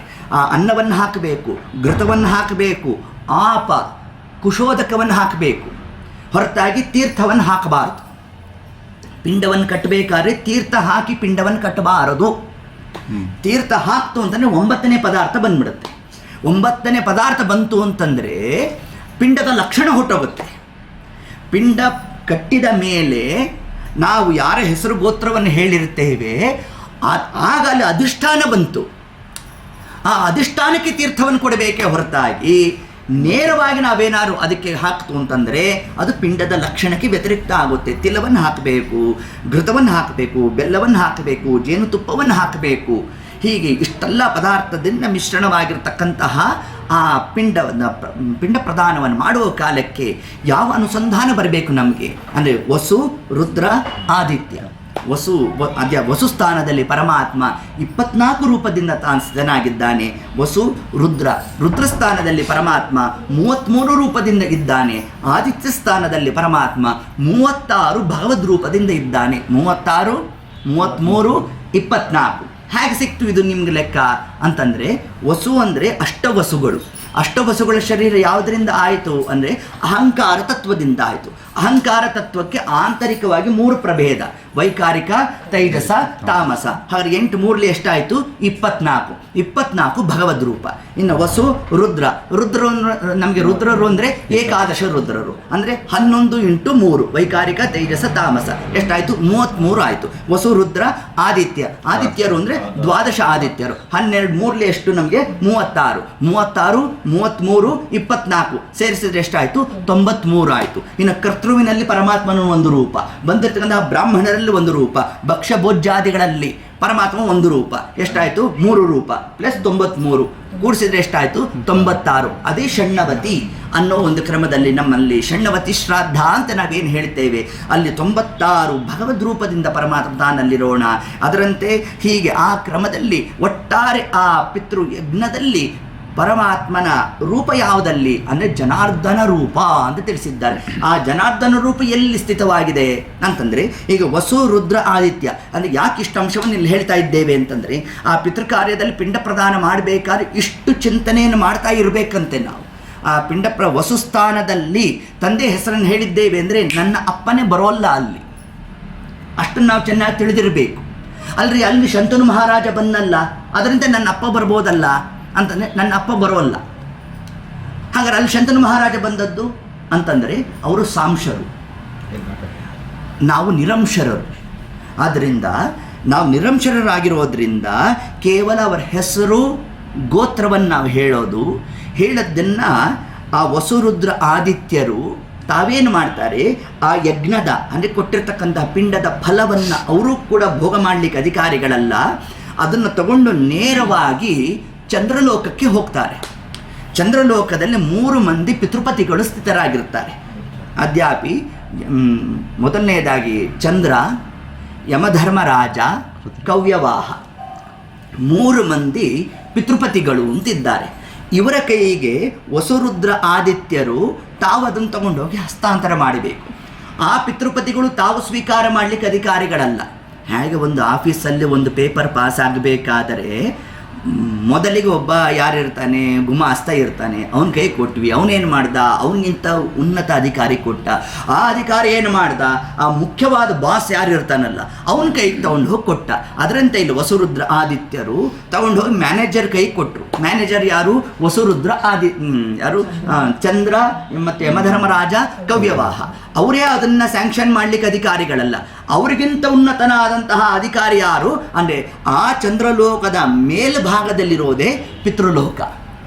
ಆ ಪಿತೃಲೋಕದಲ್ಲಿರ್ತಕ್ಕಂತಹ ಭಗವದ್ ರೂಪ ಯಾವುದು, ಜನಾರ್ದನ ರೂಪ. ಅದಕ್ಕೆ ನೀವು ಸಂಕಲ್ಪದಲ್ಲಿ ಹೇಳಬೇಕಾದ್ರೆ ಏನು ಹೇಳ್ತಾರೆ, ಜನಾರ್ದನ ಪ್ರೇರಣೆಯ ಜನಾರ್ದನ ಪ್ರೀತ್ಯರ್ಥಂ ಅಂತ ತಿಳಿಸ್ತಾರೆ. ಅಲ್ಲಿರ್ತಕ್ಕಂಥ ಜನಾರ್ದನ ರೂಪಿಯಾದ ಪರಮಾತ್ಮನಿಗೆ ಇಲ್ಲಿ ಕರ್ತೃ ಆದವನ್ನು ಕೊಟ್ಟಿರ್ತಕ್ಕಂತಹ ಪಿಂಡದ ಫಲವನ್ನು ತಗೊಂಡು ಹೋಗಿ ಜನಾರ್ದನನಾಥನ ಪರಮಾತ್ಮನಿಗೆ ಕೊಟ್ಟರೆ ಪರಮಾತ್ಮ ಏನು ಮಾಡ್ದ, ತನ್ನ ಸ್ವಾಖ್ಯರಸವನ್ನು ತಗೊಂಡ. ಲಕ್ಷ್ಮೀದೇವಿಗೆ ಒಂದು ಭಾಗ ಕೊಟ್ಟ, ಬ್ರಹ್ಮವಾಯುಗಳಿಗೆ ಒಂದು ಭಾಗ ಕೊಟ್ಟ, ಗರುಡಶೇಷ ರುದ್ರಾದಿಗಳು ಕೊಟ್ಟ, ಪಿತೃಪತಿಗಳನ್ನು ಕರೆದ 3 ಮಂದಿ, ತಗೊಳ್ಳಿ ಭಾಗ ಅಂತ ಕೊಟ್ಟ. ಅಲ್ಲಿ ಕೊಟ್ಟಾಗ ಪಿತೃಪತಿಗಳು ತಾವು ಅದರಲ್ಲಿರ್ತಕ್ಕಂಥ ಒಂದು ಭಾಗವನ್ನು ಸ್ವೀಕಾರ ಮಾಡಿದ್ರು. ತಗೊಂಡು ಇನ್ನು ಉಳಿದಂತಹ ಒಂದು ಭಾಗ ಏನಿದೆ ಅದನ್ನು 2 ಭಾಗ ಮಾಡಿದ್ರು. ಆ 2 ಭಾಗದಲ್ಲಿ ಒಂದು ಪಿತೃದೇವತೆಗಳಿಗೆ ಕೊಟ್ಟರು. ಆ ಪಿತೃದೇವತೆಗಳು ತಾವು ತಮ್ಮ ಭಾಗದವನ್ನು ತಾವು ಸ್ವೀಕಾರ ಮಾಡಿದ್ರು. ಇನ್ನೊಂದು ಭಾಗ ಉಳಿಯುತ್ತೆ. ಆ ಇನ್ನೊಂದು ಭಾಗವನ್ನೇ ನಮ್ಮ ಪಿತೃಗಳು ಯಾವ ಯೋನಿಯಲ್ಲಿದ್ದಾರೋ ಅವರಿಗೆ ಇದನ್ನು ಕೊಡ್ರಿ ಅಂತಂದರು. ಅಂದರೆ ಪಿತೃದೇವತೆಗಳು ಅಂದರೆ ಪೋಸ್ಟ್ ಮ್ಯಾನ್ ಕೆಲಸ, ಪಿತೃಪತಿಗಳು ಅಂತಂದರೆ ಪೋಸ್ಟ್ ಮಾಸ್ಟರ್ ಕೆಲಸ. ಅದು ಅವ್ರೇನು ಮಾಡ್ತಾರೆ, ಟಸ್ಸೆ ಹೊಡೆದ್ರು, ಇದು ಇಂತಹ ಏರಿಯಾಗೆ ಹೋಗಬೇಕು ಅಂತ ಬೈಫರ್ಕೇಶನ್ ಮಾಡಿಬಿಟ್ರು. ಅದರಂತೆ ಇವನ ಅಪ್ಪ ಇಂಥ ಹೆಸರು ಹೇಳಿದ್ದಾನೆ, ಇಂಥ ಗೋತ್ರವನ್ನು ಉಚ್ಚಾರ ಮಾಡಿದ್ದಾನೆ, ಇವನು ಈಗ ಇಂತಹ ಲೋಕದಲ್ಲಿದ್ದಾನೆ ಅಂತ ಪಿತೃಪತಿ ಆದಂತಹ ಯಮಧರ್ಮರಾಜ ಅವನ ಭೃತ್ಯರಾದ ಪಿತೃದೇವತೆಗಳು, ಆ ಪಿತೃದೇವತೆಗಳಿಗೆ ಈ ಒಂದು ಭಾಗವನ್ನು ಕೊಟ್ಟರೆ ನಮ್ಮ ಪಿತೃಗಳು ಯಾವ ಯೋನಿಯಲ್ಲಿರ್ತಾರೋ ಆ ಕಾಲಕ್ಕೆ ಅದಕ್ಕೆ ಅನುಗುಣವಾದ ಆಹಾರ ಪ್ರಾಪ್ತಿ ಅಂತ ತಿಳಿಸಿದ್ರು. ಈಗ ಮಗ ಯಾವುದೋ ಹೊರದೇಶದಲ್ಲಿದ್ದಾನೆ, ಅಲ್ಲಿನ ಕರೆನ್ಸಿ ಯಾವುದೋ ಇದೆ, ಅವನ ಅಪ್ಪನಿಗೆ ಒಂದಿಷ್ಟು ಮನೆ ಆರ್ಡರ್ ಮಾಡಿದ್ರೆ ಈ ದೇಶಕ್ಕೆ ಅನುಗುಣವಾದ ಕರೆನ್ಸಿ ನಮಗೆ ಹೇಗೆ ತಲುಪುತ್ತೋ ಅದರಂತೆ ಇಲ್ಲಿ ಮಗನಾದವನ್ನು ಕೊಟ್ಟಂತಹ ಪಿಂಡ ಅಲ್ಲಿ ಯಾವ ಯೋನಿಯಲ್ಲಿರ್ತಾನೋ ಅದಕ್ಕೆ ಅನುಗುಣವಾದಂತಹ ಆಹಾರಾದಿಗಳಿಗೆ ಅವ್ರಿಗೆ ಪ್ರಾಪ್ತವಾಗುತ್ತೆ. ಇದಿಷ್ಟೂ ಕೂಡ ನಮಗೆ ಪಿಂಡ ಪ್ರದಾನದಲ್ಲಿ ಇರ್ತಕ್ಕಂತಹ ಒಂದು ಕ್ರಮ ನೋಡಿ.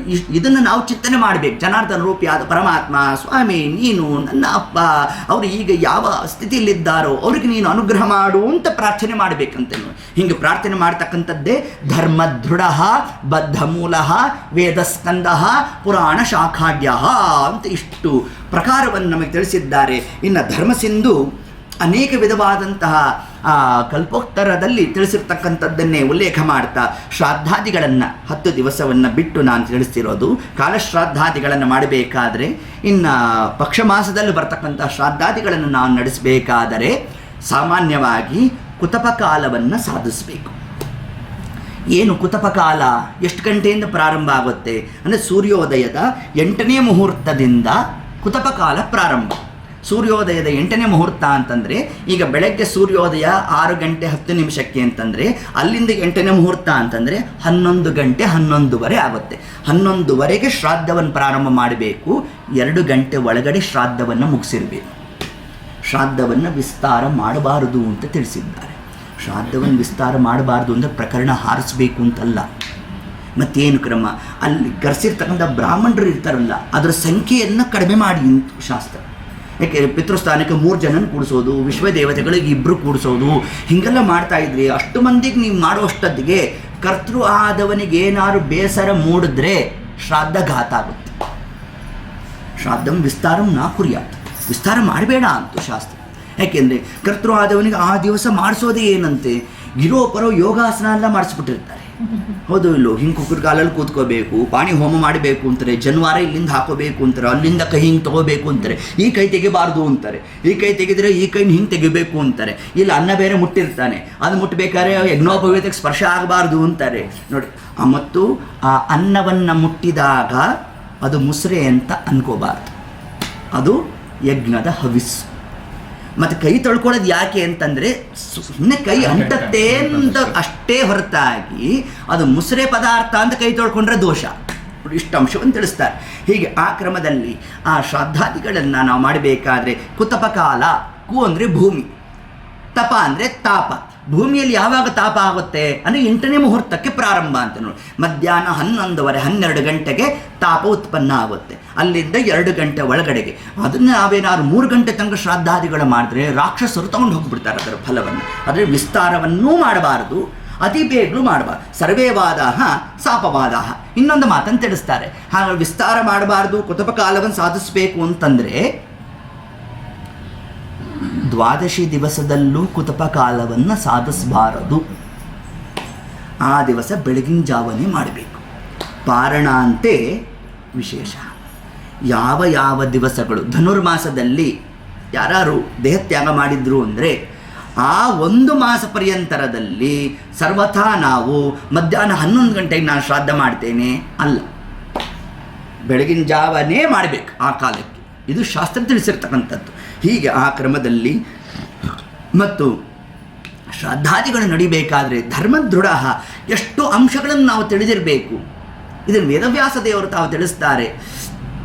ಧರ್ಮಶಾಸ್ತ್ರವನ್ನು ಇದಕ್ಕೆ ವಿಸ್ತಾರವನ್ನು ಮಾಡ್ತಾ ರಂಗವಲ್ಲಿಂ ದೃಷ್ಟ ಪಿತೃಕಾರ್ಯ ಆಗೋ ದಿವಸದಲ್ಲಿ ಮನೆಗೆ ರಂಗೋಲಿಯನ್ನು ಹಾಕಬಾರ್ದು.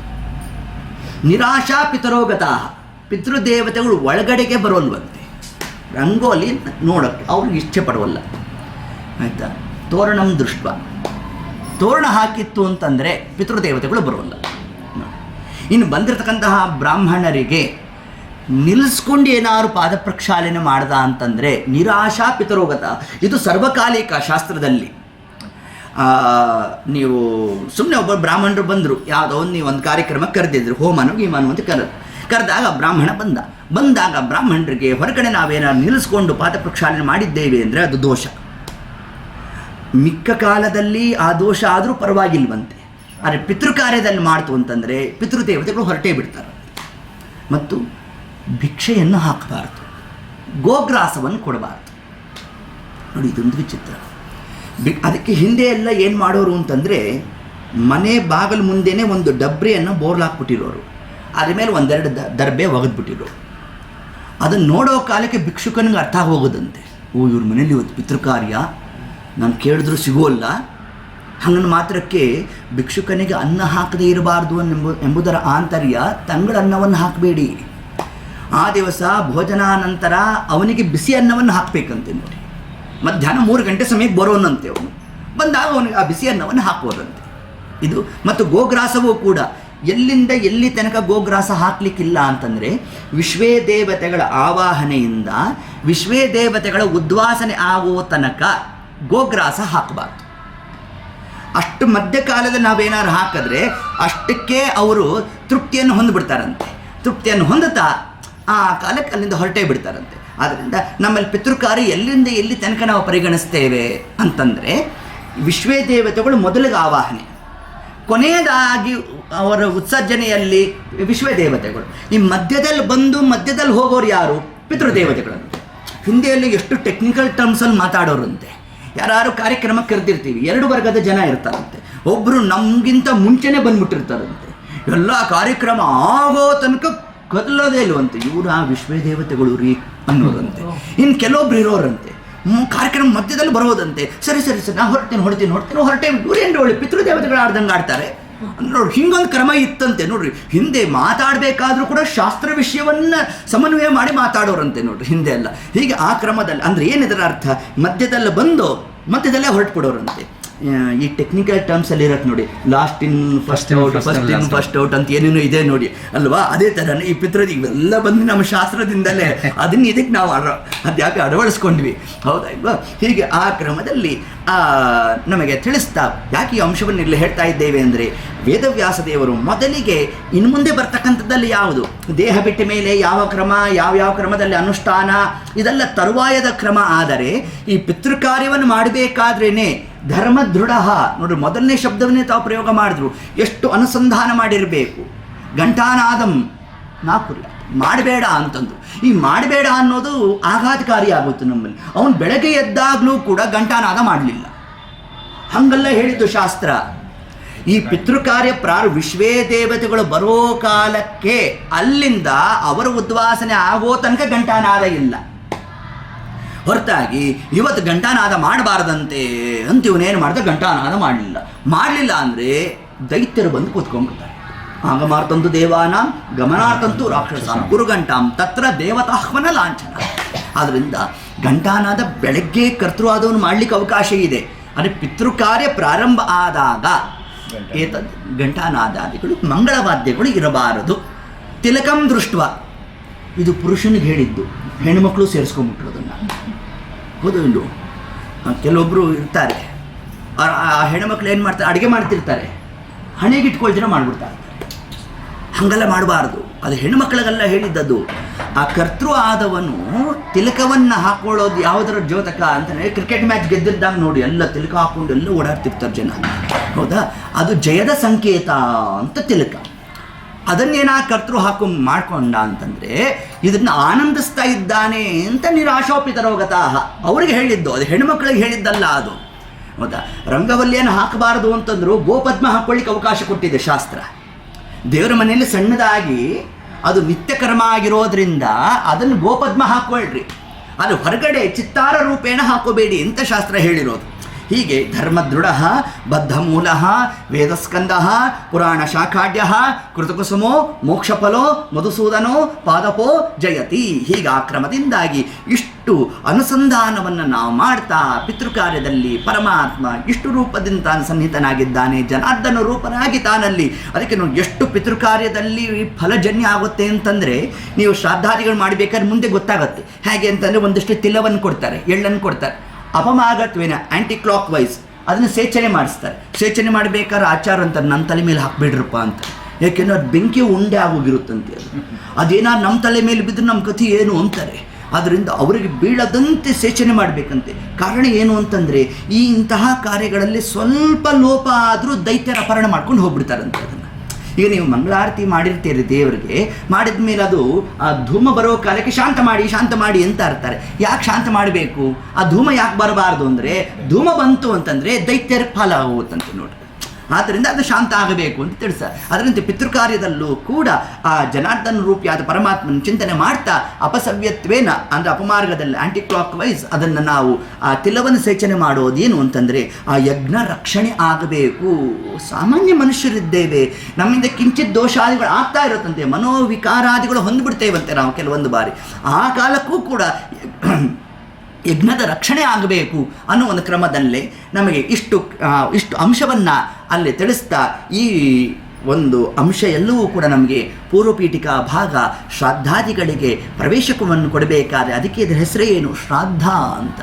ಅತ್ಯಂತ ಶ್ರದ್ಧೆಯಿಂದ ಮಾಡಬೇಕಾದಂಥ ಒಂದು ಕಾರ್ಯ. ಹಿಂದಿನ ದಿವಸ ಬೆಳಗ್ಗಿನ ಕಾಲಕ್ಕೆ ಪಿತೃದೇವತೆಗಳು ಒಂದು ಅಂಶದಿಂದ ಕರ್ತೃವಿನಲ್ಲಿ ಪ್ರವೇಶ ಮಾಡಿಬಿಡ್ತಾರಂತೆ. ಅದಕ್ಕೆ ಹಿಂದಿನ ದಿವಸವೂ ಕೂಡ ಬ್ರಹ್ಮಚರ್ಯದಲ್ಲಿರಬೇಕು. ಯಾರು ಆ ಕರ್ತೃ ಆದವನು ಆ ದಿವಸ ಅವನು ಫಲಾರ ಮಾಡಬೇಕು. ಫಲಾರ ಅಂತ ಹೇಳೋಕ್ಕೆ ಭಯ ಆಗುತ್ತೆ. ಇವಾಗ ಊಟಕ್ಕಿಂತ ಜೋರು ಇರುತ್ತೆ. ಇಲ್ಲ ಏನು ಇವತ್ತು ಫಲಾರ, ಪೂರಿನ ಸಾಗುನ ಹಿಂಗಲ್ಲ ಅಂತ ಕೂರ್ತಿರ್ತಾನು. ಅದ್ಯಾಪಿ ಫಲಾರ ಶಬ್ದ ಅರ್ಥ ಅದು ಫಲವತ್ವೇನ ಅದನ್ನು ಚಿಂತನೆ ಮಾಡಬೇಕು. ಹೌದಾ, ಈ ನಾವೇನಾರು ಉಪ್ಪಿಟ್ಟು ಕೂಡ ತಗೊಳ್ಳಿಕ್ಕಿಲ್ಲ, ಒಗ್ಗರಣೆ ಹಾಕ್ಬಿಟ್ರೆ ಮುಸುರೆ, ಅದದು ಏನೋ ಒಂದೆಷ್ಟು ಅವಲಕ್ಕಿ ನೆನೆಸಿ ಅದಕ್ಕೆ ಒಂಚೂರು ಹಾಲು ತೊಗೊಳ್ಲಿಕ್ಕಿಲ್ಲ, ಅವತ್ತು ಮೊಸರು ಹಾಕ್ಕೊಂಡು ತಗೋಬೇಕಷ್ಟೇ. ಅಷ್ಟು ಬಿಟ್ಬಿಟ್ರೆ ಅದಕ್ಕೆ ಒಂದು ಬೆಲ್ಲಗಿಲ್ಲ ಹಾಕ್ಕೊಳ್ಳಿಕ್ಕೆ ಅವಕಾಶ ಇರುತ್ತೆ. ಅದಷ್ಟೇ ಫಲಾರ ಅಂದರೆ ಅದ್ರ ಜೊತೆಗೆ ಒಂದು ಸ್ವಲ್ಪ ಹಣ್ಣು ತೊಗೊಳ್ಲಿಕ್ಕಿಲ್ಲ. ಆ ದಿವಸ ಹಣ್ಣು ತೊಗೋಬಾರ್ದು, ಹಾಲು ತೊಗೋಬಾರ್ದು. ನಾವು ಹಾಲು ತೊಗೊಳ್ಳಲ್ಲ ಆಚಾರ್ಯ, ಕಾಫಿ ತೊಗೊತೀವಿ ಅಂತ ಹಿಂಗಾಗೋಗಿದೆ ಈಗ ಕ್ರಮ. ಹೌದಾ ಇಲ್ಲೋ? ಹೀಗೆ ಆ ಕ್ರಮ ಒಟ್ಟಾರೆ ಹಾಲನ್ನು ಸ್ವೀಕಾರ ಮಾಡಬಾರ್ದು. ಮತ್ತು ಹಣ್ಣುಗಳನ್ನು ಆರೋಗ್ಯ ದೃಷ್ಟಿಯಿಂದ ಆಗೋಲ್ಲ ಅಂದರೆ ಸುಮ್ಮನೆ ಒಂದೆರಡು ತೊಗೋಬೇಕು. ಇಚ್ಛೆ ಪಟ್ಟು ಸ್ವೀಕಾರ ಮಾಡಬಾರ್ದು, ಅಷ್ಟೇ ಅದರ ಆಂತರ್ಯ. ಆಯಿತಾ? ಹೀಗೆ ಅದನ್ನು ಮತ್ತು ತಾಂಬೂಲಾದಿಗಳನ್ನು ಸ್ವೀಕಾರ ಮಾಡೋದು 2 ದಿವಸಗಳು ಕೂಡ ವರ್ಜ್ಯ. ಎಲ್ಲಿ ತನಕ ಪಿತೃಗಳ ಸನ್ನಿಧಾನ ಇರುತ್ತೆ ನಮ್ಮಲ್ಲಿ ಅಂದರೆ, ಹಿಂದಿನ ದಿವಸ ಬೆಳಗಿನ ಕಾಲಕ್ಕೆ ಅವರು ಪ್ರವೇಶ ಮಾಡಿದ್ರೆ ಆ ದಿವಸ ಸಮಗ್ರವಾಗಿದ್ದು, ಅದರ ಮಾರನೇ ದಿವಸ ನಮ್ಮಲ್ಲಿ ತಾವು ಸನ್ನಿಹಿತರಾಗಿ ಅದರ ಮಾರನೇ ದಿವಸ ನಾವು ನಿರ್ಮಾಲ್ಯವನ್ನು ತಗೊಳ್ಳೋ ತನಕ ಪಿತೃಗಳ ಸನ್ನಿಧಾನ ಇರುತ್ತಂತೆ. ಅದರಿಂದ ಹೀಗೆ ಅಷ್ಟು ಕ್ರಮದಲ್ಲಿ ನಾವು ಆ ಪಿತೃಕಾರ್ಯದ ಬಗ್ಗೆ ನಾವು ಚಿಂತನಾದಿಗಳನ್ನು ನಡೆಸಬೇಕು ಅನ್ನೋ ಒಂದು ಅಂಶವನ್ನೇ ಇಲ್ಲಿ ಹೇಳ್ತಾ, ಮುಂದೆ ಈ ಒಂದು ಕಥಾ ಪ್ರಸಂಗ ಯಾರಿಂದ ಹೊರಡಿತು ಅಂದರೆ ಗರುಡದೇವರು ಪರಮಾತ್ಮನನ್ನು ಪ್ರಶ್ನೆ ಮಾಡಿದರು. ಸ್ವಾಮಿ ಇದುವರೆಗೂ ನೀನು ನನಗೆ ಆ ಬ್ರಹ್ಮಕಾಂಡ ಗರುಡ ಪುರಾಣವನ್ನು ತಿಳಿಸಿದ್ಯಾ. ನೋಡಿ, ಬ್ರಹ್ಮಕಾಂಡ ಗರುಡ ಪುರಾಣ ಸರ್ವಕಾಲಿಕವಾಗಿ ಪಾರಾಯಣ ಮಾಡ್ಬೋದು. ಅದರಲ್ಲಿ ನಿಮಗೆ ಕ್ಷೇತ್ರಾದಿಗಳಿಗೆ ಪರ್ಯಟನೆ ಮಾಡಿದಾಗ ಯಾವ ಕ್ರಮದಲ್ಲಿ ನಾವು ಒಂದು ಅನುಸಂಧಾನ ಕ್ರಮಾದಿಗಳೇನು ಅದೆಲ್ಲ ಬ್ರಹ್ಮಕಾಂಡ ಗರುಡ ಪುರಾಣದಲ್ಲಿ ಬರುತ್ತೆ. ಮತ್ತು ತಿರುಪತಿ ಯಾತ್ರೆಯನ್ನು ಹೇಗೆ ಮಾಡಬೇಕು, ಪ್ರಹ್ಲಾದರಾಜರು ನರಸಿಂಹದೇವರ ಪ್ರಾದುರ್ಭಾವ ಆದ ನಂತರದಲ್ಲಿ ಎಷ್ಟು ಕ್ರಮದಿಂದ ನರಸಿಂಹದೇವರನ್ನು ಸ್ತೋತ್ರ ಮಾಡಿದ್ರು, ಇದು ನಮಗೆ ಬ್ರಹ್ಮಕಾಂಡ ಗರುಡ ಪುರಾಣದಲ್ಲಿ ತಿಳಿಸುತ್ತೆ. ಮತ್ತು ಪುಣ್ಯವನ್ನು ಮಾಡಿರ್ತಕ್ಕಂತಹ ವ್ಯಕ್ತಿಗಳಿಗೆ ನೀನು ಯಾವ ಕ್ರಮದಲ್ಲಿ ಅನುಗ್ರಹ ಮಾಡ್ತೀಯಾ ಅನ್ನೋದನ್ನೆಲ್ಲ ಅದರಲ್ಲಿ ಉಲ್ಲೇಖ ಮಾಡ್ತಾ ಹೋಗ್ತಾರೆ. ಯಾವುದು? ಬ್ರಹ್ಮಕಾಂಡ ಗರುಡ ಪುರಾಣದಲ್ಲಿ. ಈಗ ತಗೊಂಡಿರ್ತಕ್ಕಂಥ ಭಾಗ ಯಾವುದು? ಪ್ರೇತಕಾಂಡ. ಇದು ಕರ್ಮಕಾಂಡ. ಇದನ್ನು ಈ 9 ದಿವಸಗಳಲ್ಲೇ ಇದನ್ನು ಹೇಳಿ ಮುಗಿಸ್ಬೇಕು ಅಂತ ಶಾಸ್ತ್ರ ತಿಳಿಸುತ್ತೆ. ಅದರಲ್ಲೂ ಕೂಡ ಆ ಪ್ರೇತ ದೀಪ ಇರಬೇಕು, ಅದಿರೋ ತನಕ ಮಾತ್ರ ಇದನ್ನು ನಾವು ಹೇಳಬೇಕು. 10ನೇ ದಿವಸವೂ ಕೂಡ ಹೇಳಲಿಕ್ಕೆ ಅವಕಾಶ ಕೊಟ್ಟಿಲ್ಲ ಶಾಸ್ತ್ರ ನಮಗೆ. ಯಾಕೆಂದರೆ 10ನೇ ದಿವಸ ಬೆಳಗ್ಗೆ ಆ ದೀಪ ಶಾಂತ ಮಾಡಿಸ್ಬಿಡ್ತಾರೆ. ಅಲ್ಲಿ ಶಿಲಾ ವಿಸರ್ಜನೆ ಆಗ್ತಾ ಇದ್ದಂತೆ ಇಲ್ಲಿ ಆ ದೀಪತ್ತು ಕೂಡ ಶಾಂತ ಆಗುತ್ತೆ. ಮುಂದೆ ಹೇಳ್ತೇವೆ ಆ ಪ್ರೇತ ದೀಪ ಏನು, ಅದನ್ನ ಯಾಕೆ ಹಚ್ಚಿರಬೇಕು, ಅದು ಯಾಕೆ ಶಾಂತ ಆಗಬಾರದು, ಅದನ್ನು ಮುಂದೆ ಉಲ್ಲೇಖ ಬರುತ್ತೆ ನಮಗೆ. ಹೀಗೆ ಹೇಳ್ತಾ ಆಗ ಗರುಡದೇವರು ಪರಮಾತ್ಮನ ಇಲ್ಲಿ ಗರುಡದೇವರೇ ಯಾಕೆ ಪ್ರಶ್ನೆ ಮಾಡಿದ್ರು, ಇದಕ್ಕೆ ಗರುಡ ಪುರಾಣ ಅಂತಲೇ ಯಾಕೆ ಹೆಸರು ಬಂತು ಅಂತಂದರೆ, ಗರುಡದೇವರು ಜೀವಾಭಿಮಾನಿಗಳು. ನಮ್ಮನ್ನು ಕುರಿತು ಜೀವಕ್ಕೆ ನಿಯಾಮಕರಾದ ಗರುಡದೇವರು ನಮ್ಮ ಪರವಾಗಿ ಪರಮಾತ್ಮನಲ್ಲಿ ಪ್ರಶ್ನೆ ಮಾಡೋದು. ಸ್ವಾಮಿ, ಜೀವರಾಶಿಗಳು ಉದ್ಧತರಾಗಬೇಕು ಅಂತಂದರೆ ಯಾವ ಕ್ರಮದಲ್ಲಿ ಅವರು ತಮ್ಮ ಜೀವನವನ್ನು ಅದ್ಯಾಪಿ ಒಂದು ಕ್ರಮಬದ್ಧತ್ವೇನ ತಾವು ಚಿಂತನಾದಿಗಳು ಮಾಡಬೇಕು, ಅದನ್ನು ಪರಿಪಾಲನೆ ಮಾಡಬೇಕು. ಯಾವ ಪಾಪಕ್ಕೆ ಯಾವ ನರಕ, ಯಾವ ನರಕದಲ್ಲಿ ಬಿದ್ದಂತಹ ಜೀವರಾಶಿ ಮುಂದೆ ಇನ್ನೊಂದು ಯೋನಿ ಪ್ರಾಪ್ತಿಯಾದಾಗ ಅವನಿಗೆ ಯಾವ ರೋಗಾದಿಗಳು ಬರುತ್ತೆ ಮತ್ತು ಯಾವ ಯೋನಿಯಲ್ಲಿ ಹುಟ್ಟಬೇಕಾಗುತ್ತೆ, ಇಷ್ಟೂ ಕೂಡ ಈ ಪ್ರೇತಕಾಂಡ ಕರ್ಮಕಾಂಡ ನಮಗೆ ಉಲ್ಲೇಖವನ್ನು ಮಾಡುತ್ತೆ. ಅದನ್ನೇ ಇಲ್ಲಿ ಗರುಡದೇವರು ತಾವು ತಿಳಿಸ್ತಾ, ಕಥಿತೋ ಭವತಾ ಸಮ್ಯಕ್ ದೇವಮಾರ್ಗ ಸುಖಪ್ರದ. ಕಥಿತೋ ಸ್ವಾಮಿ, ಹಿಂದೆ ನನಗೆ ನೀನು ತಿಳಿಸ್ಬಿಟ್ಟಿದ್ಯಾ. ಯಾವುದರ ಬಗ್ಗೆ ಅಂದರೆ ದೇವಮಾರ್ಗ, ಯಾರು ಒಳ್ಳೆ ಸದಾಚಾರವಂತರಾಗಿರುತ್ತಾರೆ ಅಂಥವರಿಗೆ ಯಮಮಾರ್ಗಾದಿಗಳಿಗೆ ಪ್ರವೇಶ ಇಲ್ಲ. ಇದು ಅದ್ಯಾಪಿ ಅಪರೋಕ್ಷ ಜ್ಞಾನಿಗಳಿಗೆ ಮಾತ್ರ ಹೇಳಿರ್ತಕ್ಕಂಥದ್ದು. ಇಲ್ಲ ಅಂದರೆ ಎಲ್ಲ ಸಾಮಾನ್ಯ ಎಂತಹ ಸಾಧಕನಾಗಿದ್ದರೂ ಕೂಡ ಯಮಮಾರ್ಗವನ್ನೇ ಪ್ರವೇಶ ಮಾಡಬೇಕು, ದುಃಖಾದಿಗಳು ಉಪಶಮನ ಆಗಿರುತ್ತೆ.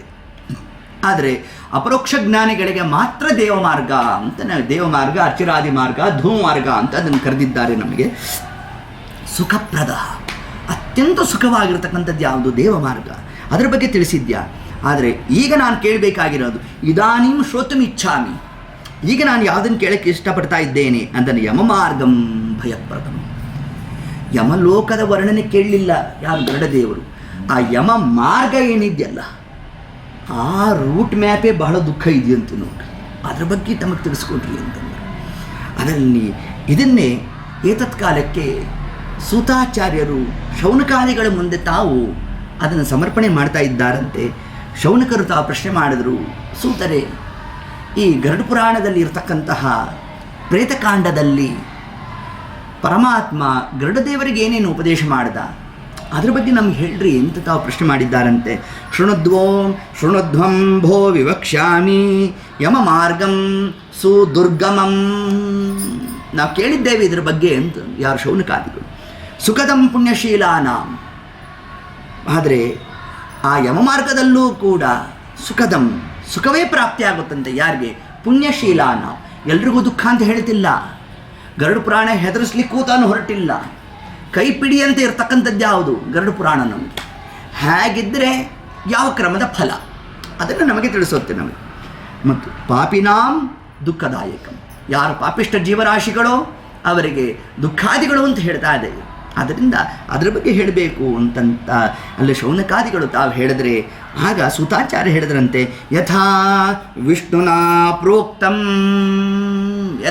ಯಥಾವತ್ತಾಗಿ ಸಾಕ್ಷಾತ್ ಪರಮಾತ್ಮ ಯಾವ ಗರುಡದೇವರಿಗೆ ತಾನು ಉಪದೇಶವನ್ನು ಮಾಡಿದ್ನೋ, ವೈನತೇಯಾಯ ಪೃಚ್ಛತೆ, ವೈನತೇಯ ಅಂದರೆ ಗರುಡದೇವರು ತಿಳಿಸಿದ್ದಾರೋ ತಥೈವ ಕಥಯಿಷ್ಯಾಮಿ.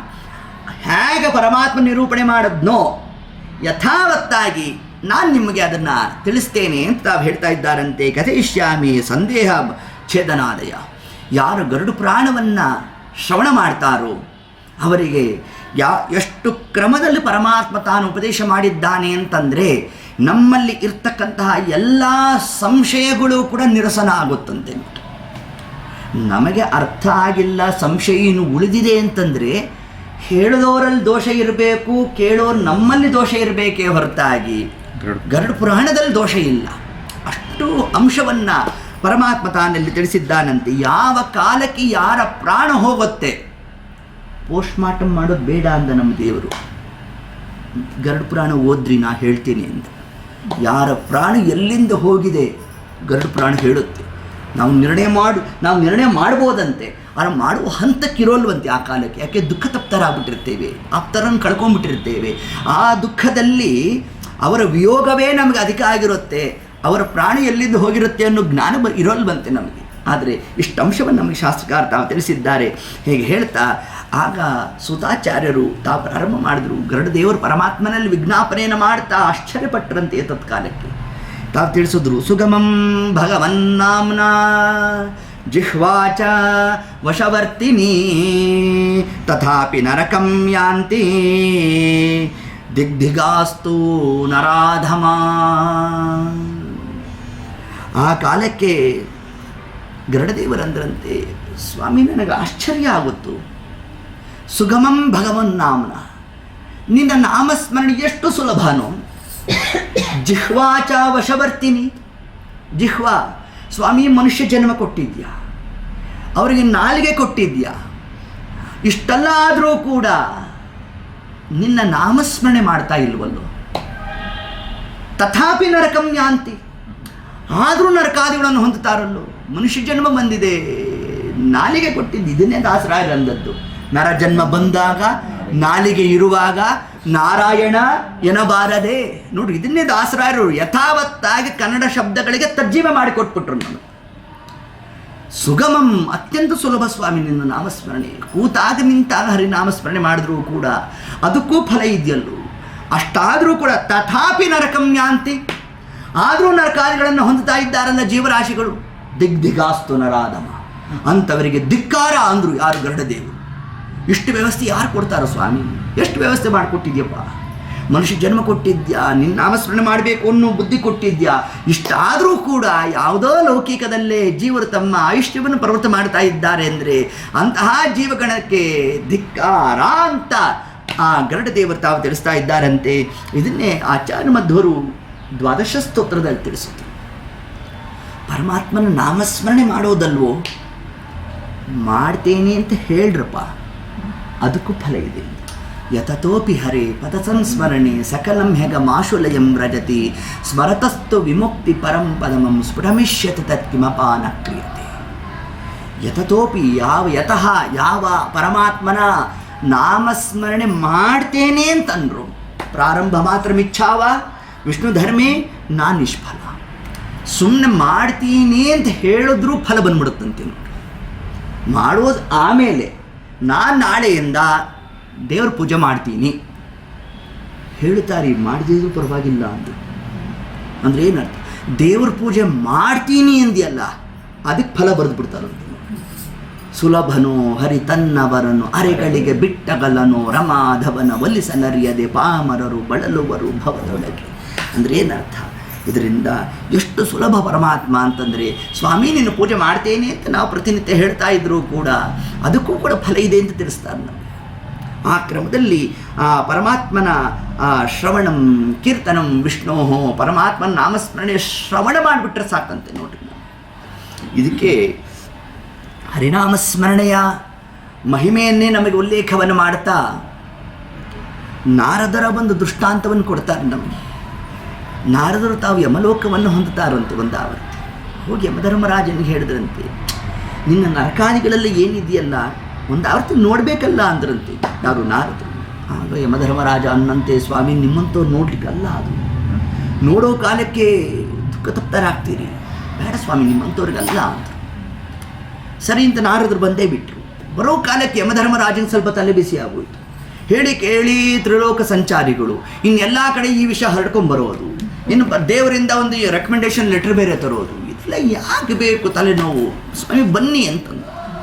ಸರಿ, ನಾರದರು ಹೋದರು. ನೋಡಿ ತೋರಿಸ್ತೇನೆ, ಆದರೆ ಒಂದು ಕರಾರೊಂದು, ಒಂದು ಕಂಡೀಷನ್ ಇದೆ ಅಂತಂದು.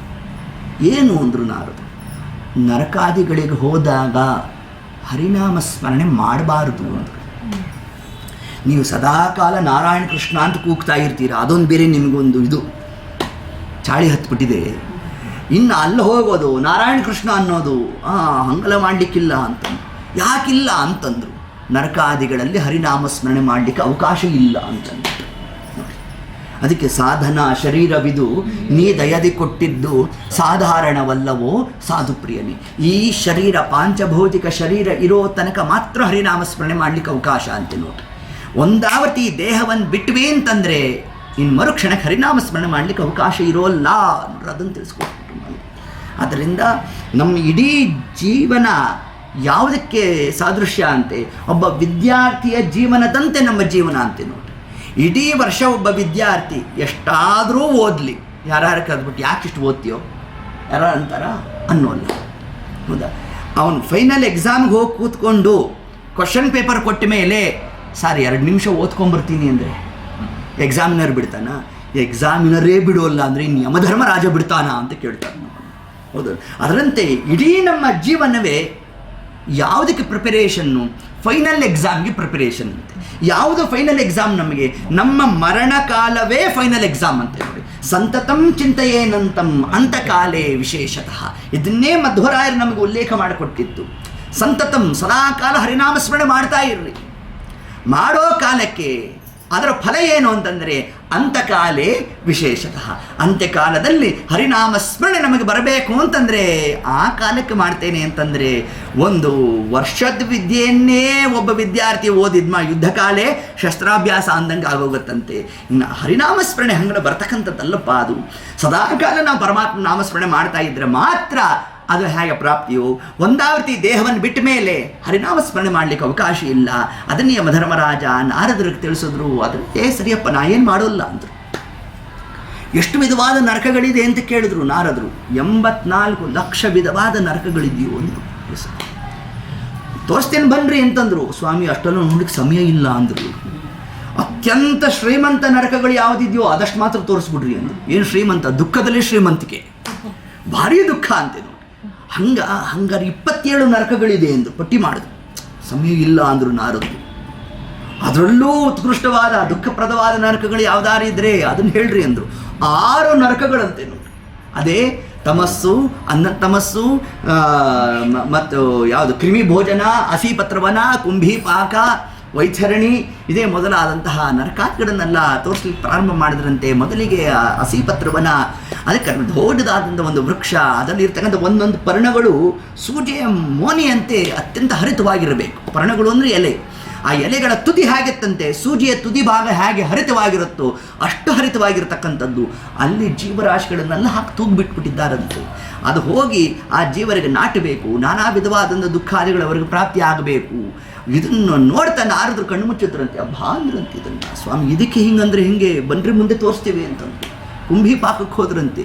ದೊಡ್ಡದಾದಂಥ ಬಾಣಲೆ, ಅದರ ಸೀಸವನ್ನು ಹಾಕ್ಬಿಟ್ಟಿರೋಣ. ಸೀಸ ಅಂದರೆ ಲೆಡ್, ಅದನ್ನು ಹಾಕಿ ಕುದಿಸ್ತಾ ಇರಬೇಕು. ಅದರಲ್ಲಿ ಜೀವರಾಶಿಗಳನ್ನು ಹಾಕಿರೋಣ.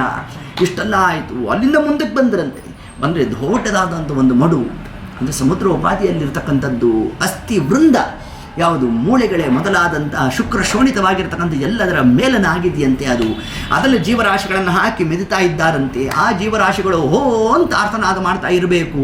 ಯಾವಾಗ ಈ ಒಂದು ದೃಶ್ಯವನ್ನು ನಾರದರು ತಾವು ಕಂಡ್ರು ಅವರ ಪರಿವೇ ಇಲ್ಲದಂತೆ ಹರಿ ಅಂತಂದೇ ಬಿಟ್ರಂತೆ.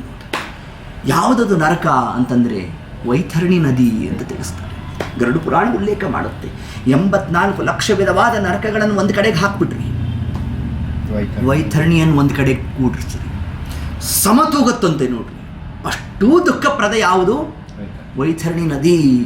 ಅದಕ್ಕೆ ಮುಂದೆ ಇದೇ ಒಂದು ಪ್ರಕರಣ ತಗೊಂಡ್ರು ಗರುಡ ಪುರಾಣದಲ್ಲಿ. 5.5 ತಿಂಗಳಲ್ಲಿ ಮಗನಾದವನು ಯಾವ ಕ್ರಮಾದಿಗಳನ್ನು ಮಾಡಬೇಕು, ಯಾವುದನ್ನು ಅವಶ್ಯ ನಡೆಸಲೇಬೇಕು, ಯಾವ ಒಂದು ಧರ್ಮಕ್ಕೆ ಅನುಸಾರಿಯಾಗಿ ಆ ಒಂದು ಕಾರ್ಯಾದಿಗಳನ್ನು ನಡೆದಿರಬೇಕು, ಅದೆಲ್ಲವನ್ನೂ ಕೂಡ ನಮಗೆ ಊನ ಷಣ್ಮಾಸಿಕ ಅದರಲ್ಲಿ ತಿಳಿಸಿರ್ತಕ್ಕಂತಹ ಒಂದು ಭಾಗ ಆಗಿದೆ.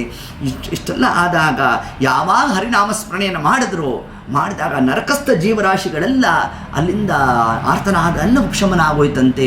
ಎಲ್ರಿಗೂ ಕೂಡ ದೇದೀಪ್ಯಮಾನವಾದ ರೂಪಾದಿಗಳನ್ನು ಧಾರಣೆ ಮಾಡಿದ್ರು, ಬಂದು ನಾರದರಿಗೆ ನಮಸ್ಕಾರ ಮಾಡಿದ್ರಂತೆ, ಸ್ವಾಮಿ ನಮ್ಮನ್ನು ಉದ್ಧಾರ ಮಾಡಿಬಿಟ್ರಿ ಅಂತಂದ್ರಂತೆ. ಇಷ್ಟೆಲ್ಲ ಆದದ್ದು ಯಾವುದರಿಂದ? ಒಂದಾವತ್ತಿ ಹರಿನಾಮ ಸ್ಮರಣೆಯ ಶ್ರವಣ ಆಗಿದ್ದರಿಂದ ಇಷ್ಟು ಕಾರ್ಯ ಆಯ್ತಂತೆ. ಅದು ಕೂಡ ಇವತ್ತು ಹೇಳಿ ಕೇಳಿ ಹರಿದಿವಸದಲ್ಲಿ ಇಂಥ ಹರಿನಾಮ ಸ್ಮರಣೆಯನ್ನು ನೀವು 4 ಮಂದಿ ಮಾತ್ರ ಅಲ್ಲ, ಯಾರು ದೇಹ ಬಿಟ್ಟಿದ್ದಾರಲ್ಲ ಅವರೂ ಕೂತು ಕೇಳ್ತಾ ಇರ್ತಾರಂತೆ. ಸಾಧಕ ವರ್ಗ ಆದವರಿಗೆ ಮಾತ್ರ ಇಂತಹ ಸೌಭಾಗ್ಯ ಪ್ರಾಪ್ತಿಯಾಗುತ್ತೆ. ಹೌದು ಇಲ್ಲೋ? ನೀವು ಕರೆದ್ರಿ, ಇವರು ಹೇಳಿದ್ರು, ನಾವು ಬಂದ್ವಿ, ಯಾವುದು ನಮ್ಮ ಅಧೀನ ಅಲ್ಲ. ಇದೇ 2 ವರ್ಷದ ಹಿಂದೆ ಆಗೋಗಿದ್ದಿದ್ರೆ ಗರುಡ ಪುರಾಣನೇ ನಡೀತಿರ್ಲಿಲ್ಲ. ಆಚಾರ್ಯ ಯೂಟ್ಯೂಬಲ್ಲೇ ಹೇಳಿಬಿಡ್ರಿ, ನನ್ನ ಮನೇಲಿ ಕೂತ್ಕೊಂಡು ನಾನು ಗರುಡ ಪುರಾಣ ಹೇಳಲಿಕ್ಕಿಲ್ಲ. ಹೌದೋ ಇಲ್ಲೋ? ಇದು ನಾವು ತಯಾರಾಗಬೇಕಾದ್ರೂ ಎಲ್ಲೋ ಮಠ ಮಾನ್ಯದಲ್ಲಿ ಕೂತು ತಯಾರಾಗಬೇಕು. ಮನೇಲಿ ಕೂತು ಓದಂಗಿಲ್ಲ, ಮನೇಲಿ ಕೂತು ಬರೆಯೋಂಗಿಲ್ಲ. ನೋಡಿ, ಹಿಂಗೆ ಕ್ರಮ ಇದು. ನಮ್ಮ ಮನೇಲಿ ಕೂತು ನಾವು ಹೇಳಂಗಿಲ್ಲ. ನೋಡಿ, ಗರುಡ ಪುರಾಣನೇ ಆಗ್ತಿರ್ಲಿಲ್ಲ. ಎಲ್ಲ ಪರಮಾತ್ಮನ ವ್ಯವಸ್ಥೆ ಇರುತ್ತೆ, ಇಂತಿಂತಹ ಕಾಲಕ್ಕಾಗಬೇಕು, ಎಲ್ಲ ಹರಿನಿರ್ಣಯ ಅದು. ಅದರಂತೆ ಆ ಜೀವರು ಉತ್ತಮರಾಗಿದ್ದರೆ ಮಾತ್ರ ಇಂತಹ ಹರಿದಿವಸದಲ್ಲಿ ಅವರೂ ಕೂತು ಶ್ರವಣ ಮಾಡ್ತಾ ಇರ್ತಾರಂತೆ. ಶ್ರವಣ ಮಾಡೋ ಕಾಲಕ್ಕೆ ಆನಂದಾದಿಗಳು ಜನ್ಯ ಆಗುತ್ತಂತೆ. ಅದಕ್ಕಾಗಿ ಗರುಡ ಪುರಾಣವನ್ನು ಹೇಳಿಸ್ಬೇಕು ಅಂತ ಹೇಳಿರೋದು. ಈ ಒಂದೊಂದು ಗರುಡ ಪುರಾಣದ ವಾಕ್ಯವನ್ನು ಹೇಳ್ತಿದ್ರೂ ಕೂಡ ಅವ್ರಿಗೆ ವಿಚಿತ್ರ ಆನಂದ ಪ್ರಾಪ್ತಿ ಆಗುತ್ತಂತೆ. ಆದಾಗ ಅವರು ವಂಶೀಕರಿಗೆ ಹರಿಸ್ತಾರಂತೆ. ನಿಜವಾಗಲೂ ಮಕ್ಕಳಾಗಿದ್ದಕ್ಕೆ ಸಾರ್ಥಕ್ಯ ಅಂತ ಹೇಳ್ತಾರಂತೆ ಆ ಕಾಲಕ್ಕೆ ಅವರು. ನೋಡಿ, ಇದು ಆ ಗರುಡ ಪುರಾಣದ ಒಂದೊಂದು ಶಬ್ದಕ್ಕೆ ಇರ್ತಕ್ಕಂಥ ಮಹತ್ವ. ಹಾಗೂ ಅದರಂತೆ ಆ ಹರಿನಾಮಸ್ಮರಣೆ ಮಹಿಮೆಯನ್ನು ದಿವಸದಲ್ಲಿ ನೀವಲ್ಲಿ ಶ್ರವಣ ಮಾಡ್ತಾ ಇದ್ದೇವೆ. ಅದರ ಫಲವನ್ನೇ ಅಲ್ಲಿ ಆ ಜೀವರಾಶಿಗಳು ವಿಶೇಷವಾಗಿ ದೈದೀಪ್ಯಮಾನವಾದೊಂದು ರೂಪಾದಿಗಳನ್ನು ಧಾರಣೆ ಮಾಡಿದ್ರು. ಸ್ವಾಮಿ ನಮ್ಮನ್ನು ಉದ್ಧಾರ ಮಾಡಿದ್ರಿ ಅಂತ ಅವರೆಲ್ಲ ಚಿಂತನಾದಿಗಳು ನಡೆಸ್ತಾ ಇದ್ದಾರಂತೆ. ಹೆಚ್ಚು ಕಾಲಲ್ಲಿ ಇರೋಲ್ಲ. ಯಮಧರ್ಮರಾಜ ಪುನಃ ನಮ್ಮನ್ನೇನಾದ್ರು ಅರೆಸ್ಟ್ ಮಾಡಿದ್ರೆ ಏನು ಮಾಡಬೇಕು ಅಂದ್ರಂತೆ. ನೀವು ಹೆಂಗಿದ್ರು ತ್ರಿಲೋಕ ಸಂಚಾರಿಗಳಿದ್ದೀರಿ, ಹೌದೋ ಅಲ್ವೋ? ಸ್ವರ್ಗಾದಿ ಲೋಕಕ್ಕೆ ತಾವು ಬರ್ತೀರಲ್ಲ, ಅಲ್ಲೇ ನಿಮಗೆ ಸತ್ಕಾರ ಅಂದರೆ ಎಲ್ಲರೂ ಕೂಡ ಅಲ್ಲಿಂದ ಹೊರಟಿದ್ದಾರಂತೆ. ಹೌದ್ರಿ, ನಾರದರು ಅದ್ಯಾಪ ಯಮಲೋಕಕ್ಕೆ ಹೋಗಿದ್ರು, ಅಲ್ಲಿ ಹಿಂಗಿದೆಲ್ಲ ನೋಡಿದ್ರು.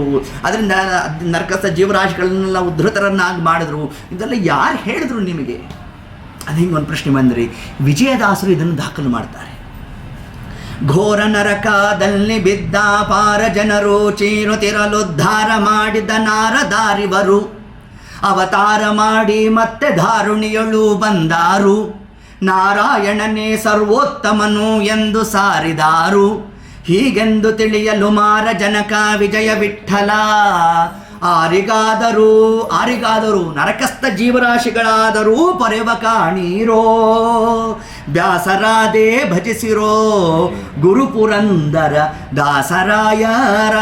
ಯಾಕೆಂದ್ರೆ ಆ ನಾರದರೇ ಮುಂದೆ ಪುರಂದರ ದಾಸರಾಗಿ ಬಂದಿರೋದಪ್ಪ. ಘೋರ ನರಕದಲ್ಲಿ ಬಿದ್ದ ಅಪಾರ ಜನರು ಚೀರುತಿರಲು ಉದ್ಧಾರ ಮಾಡಿದ ನಾರದರು ಇವರು. ಅವತಾರ ಮಾಡಿ ಮತ್ತೆ ನಾರಾಯಣನೇ ಸರ್ವೋತ್ತಮನು ಎಂದು ಸಾರಿದಾರು ಅಂತ ಹೀಗೆ ಆ ಸಮಗ್ರ ಪ್ರಸಂಗವನ್ನೇ ನಮ್ಮ ವಿಜಯದಾಸರು ತಾವು ದಾಖಲನ್ನು ಮಾಡ್ತಾ, ಅಂದರೆ ಇದರ ಆಂತರ್ಯ ಸುಮ್ಮನೆ ಹರಿನಾಮ ಸ್ಮರಣೆಯ ನರಕಸ್ಥ ಜೀವರಾಶಿಗಳಿಗೆ ಯಾವ ಅವಸ್ಥೆಯಲ್ಲಿ ಹರಿನಾಮ ಸ್ಮರಣೆ ಮಾಡಲಿಕ್ಕೆ ಅವಕಾಶ ಇಲ್ವೋ ಅಂತಹ ಅವಸ್ಥೆಯಲ್ಲೂ ಕೂಡ ಅವನ ನಾಮಸ್ಮರಣೆಯ ಶ್ರವಣ ಮಾತ್ರದಿಂದಲೇ ಅವರಿಗೆ ಆ ನರಕಾದಿಗಳಿಂದ ಅವರು ಪಾರಾಗಿದ್ದಾರೆ. ಅಂದರೆ ಇನ್ನು ಏತಜ್ಜೀವಿತ ಕಾಲದಲ್ಲಿ ನಾವು ಹರಿನಾಮ ಸ್ಮರಣೆಯನ್ನು ಮಾಡಿದ್ರೆ ಪರಮಾತ್ಮ ಇನ್ನಷ್ಟು ಅನುಗ್ರಹವನ್ನು ತಾನು ಮಾಡಬೇಡ, ಆದರೂ ಕೂಡ ಜೀವರಾಶಿಗಳು ಮಾಡ್ತಾ ಇಲ್ಲವಲ್ಲ, ದಿಗ್ಧಿಗಾಸ್ತು ನರಾಧಮ ಅಂತ ನಮ್ಮ ಗರುಡ ದೇವರು ಪರಮಾತ್ಮನಲ್ಲಿ ತಾ ವಿಜ್ಞಾಪನೆಯನ್ನು ಮಾಡಿರ್ತಕ್ಕಂತಹ ಅಂಶವನ್ನೇ ನಮಗೆ ತಿಳಿಸ್ತಾ ಇದ್ದಾರಂತೆ.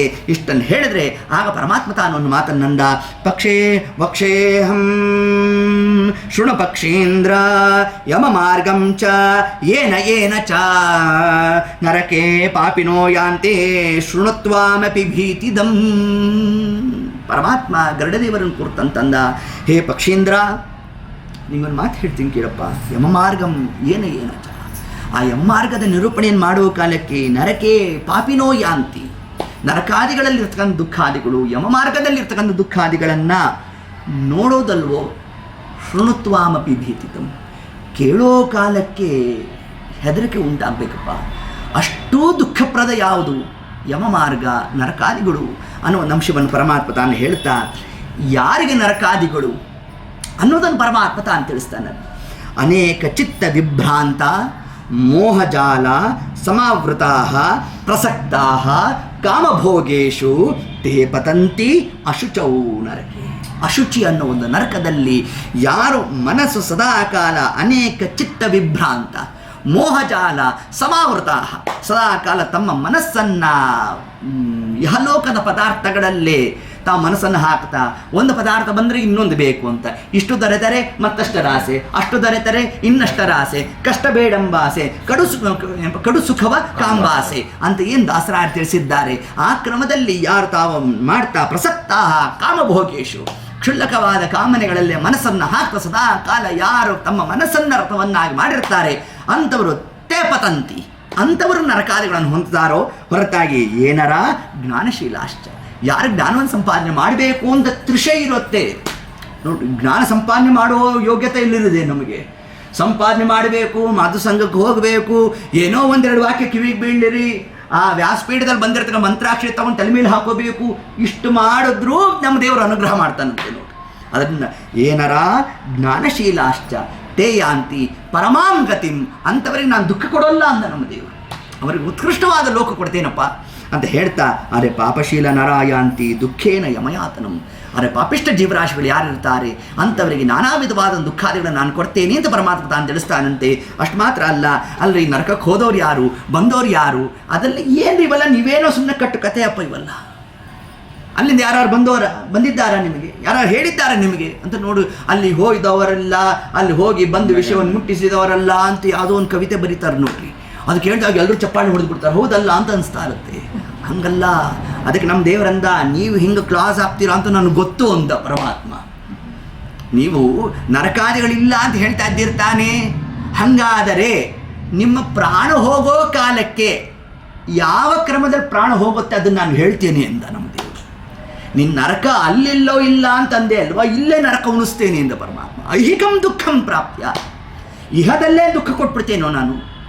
ಹಾಗಾದರೆ ಯಾರು ಪಾಪಿಷ್ಟ ಜೀವರಾಶಿಗಳು ಯಾರಿರ್ತಾರೆ ಅಂಥವರಿಗೆ ಮರಣಾದಿಗಳು ಸಂಭವಿಸುವ ಕಾಲಕ್ಕೆ ಎಷ್ಟೆಷ್ಟು ಆದಿವ್ಯಾಧಿ ಸಮಾಯುಕ್ತಂ, ನಾನಾ ವಿಧವಾದಂತಹ ರೋಗಾದಿಗಳು ಬರಬೇಕು. ಆ ರೋಗ ಬಂದಾಗ ಎಷ್ಟು ಕ್ರಮದಲ್ಲಿ ಅವನು ದುಃಖಾದಿಗಳನ್ನು ಅನುಭವಿಸಬೇಕು. ಯಾರಿಗಾಗಿ ಇಡೀ ಜೀವನವಂತ ಸೀಮಿತ ಮಾಡಿದ್ದ ಅವರೇ ಅವನ ಹತ್ರ ಬರೋಲ್ಲಂತೆ. ಆರು ಸಂಗಡ ಬಾಹೋರಿಲ್ಲ, ನಾರಾಯಣನ ನಾಮ ನೆರಬಾಹುವುದಲ್ಲದೆ ನೋಡಿ ಅಂಜುವಳೋ ದಾಸರಾಯರು ಅಂದರು.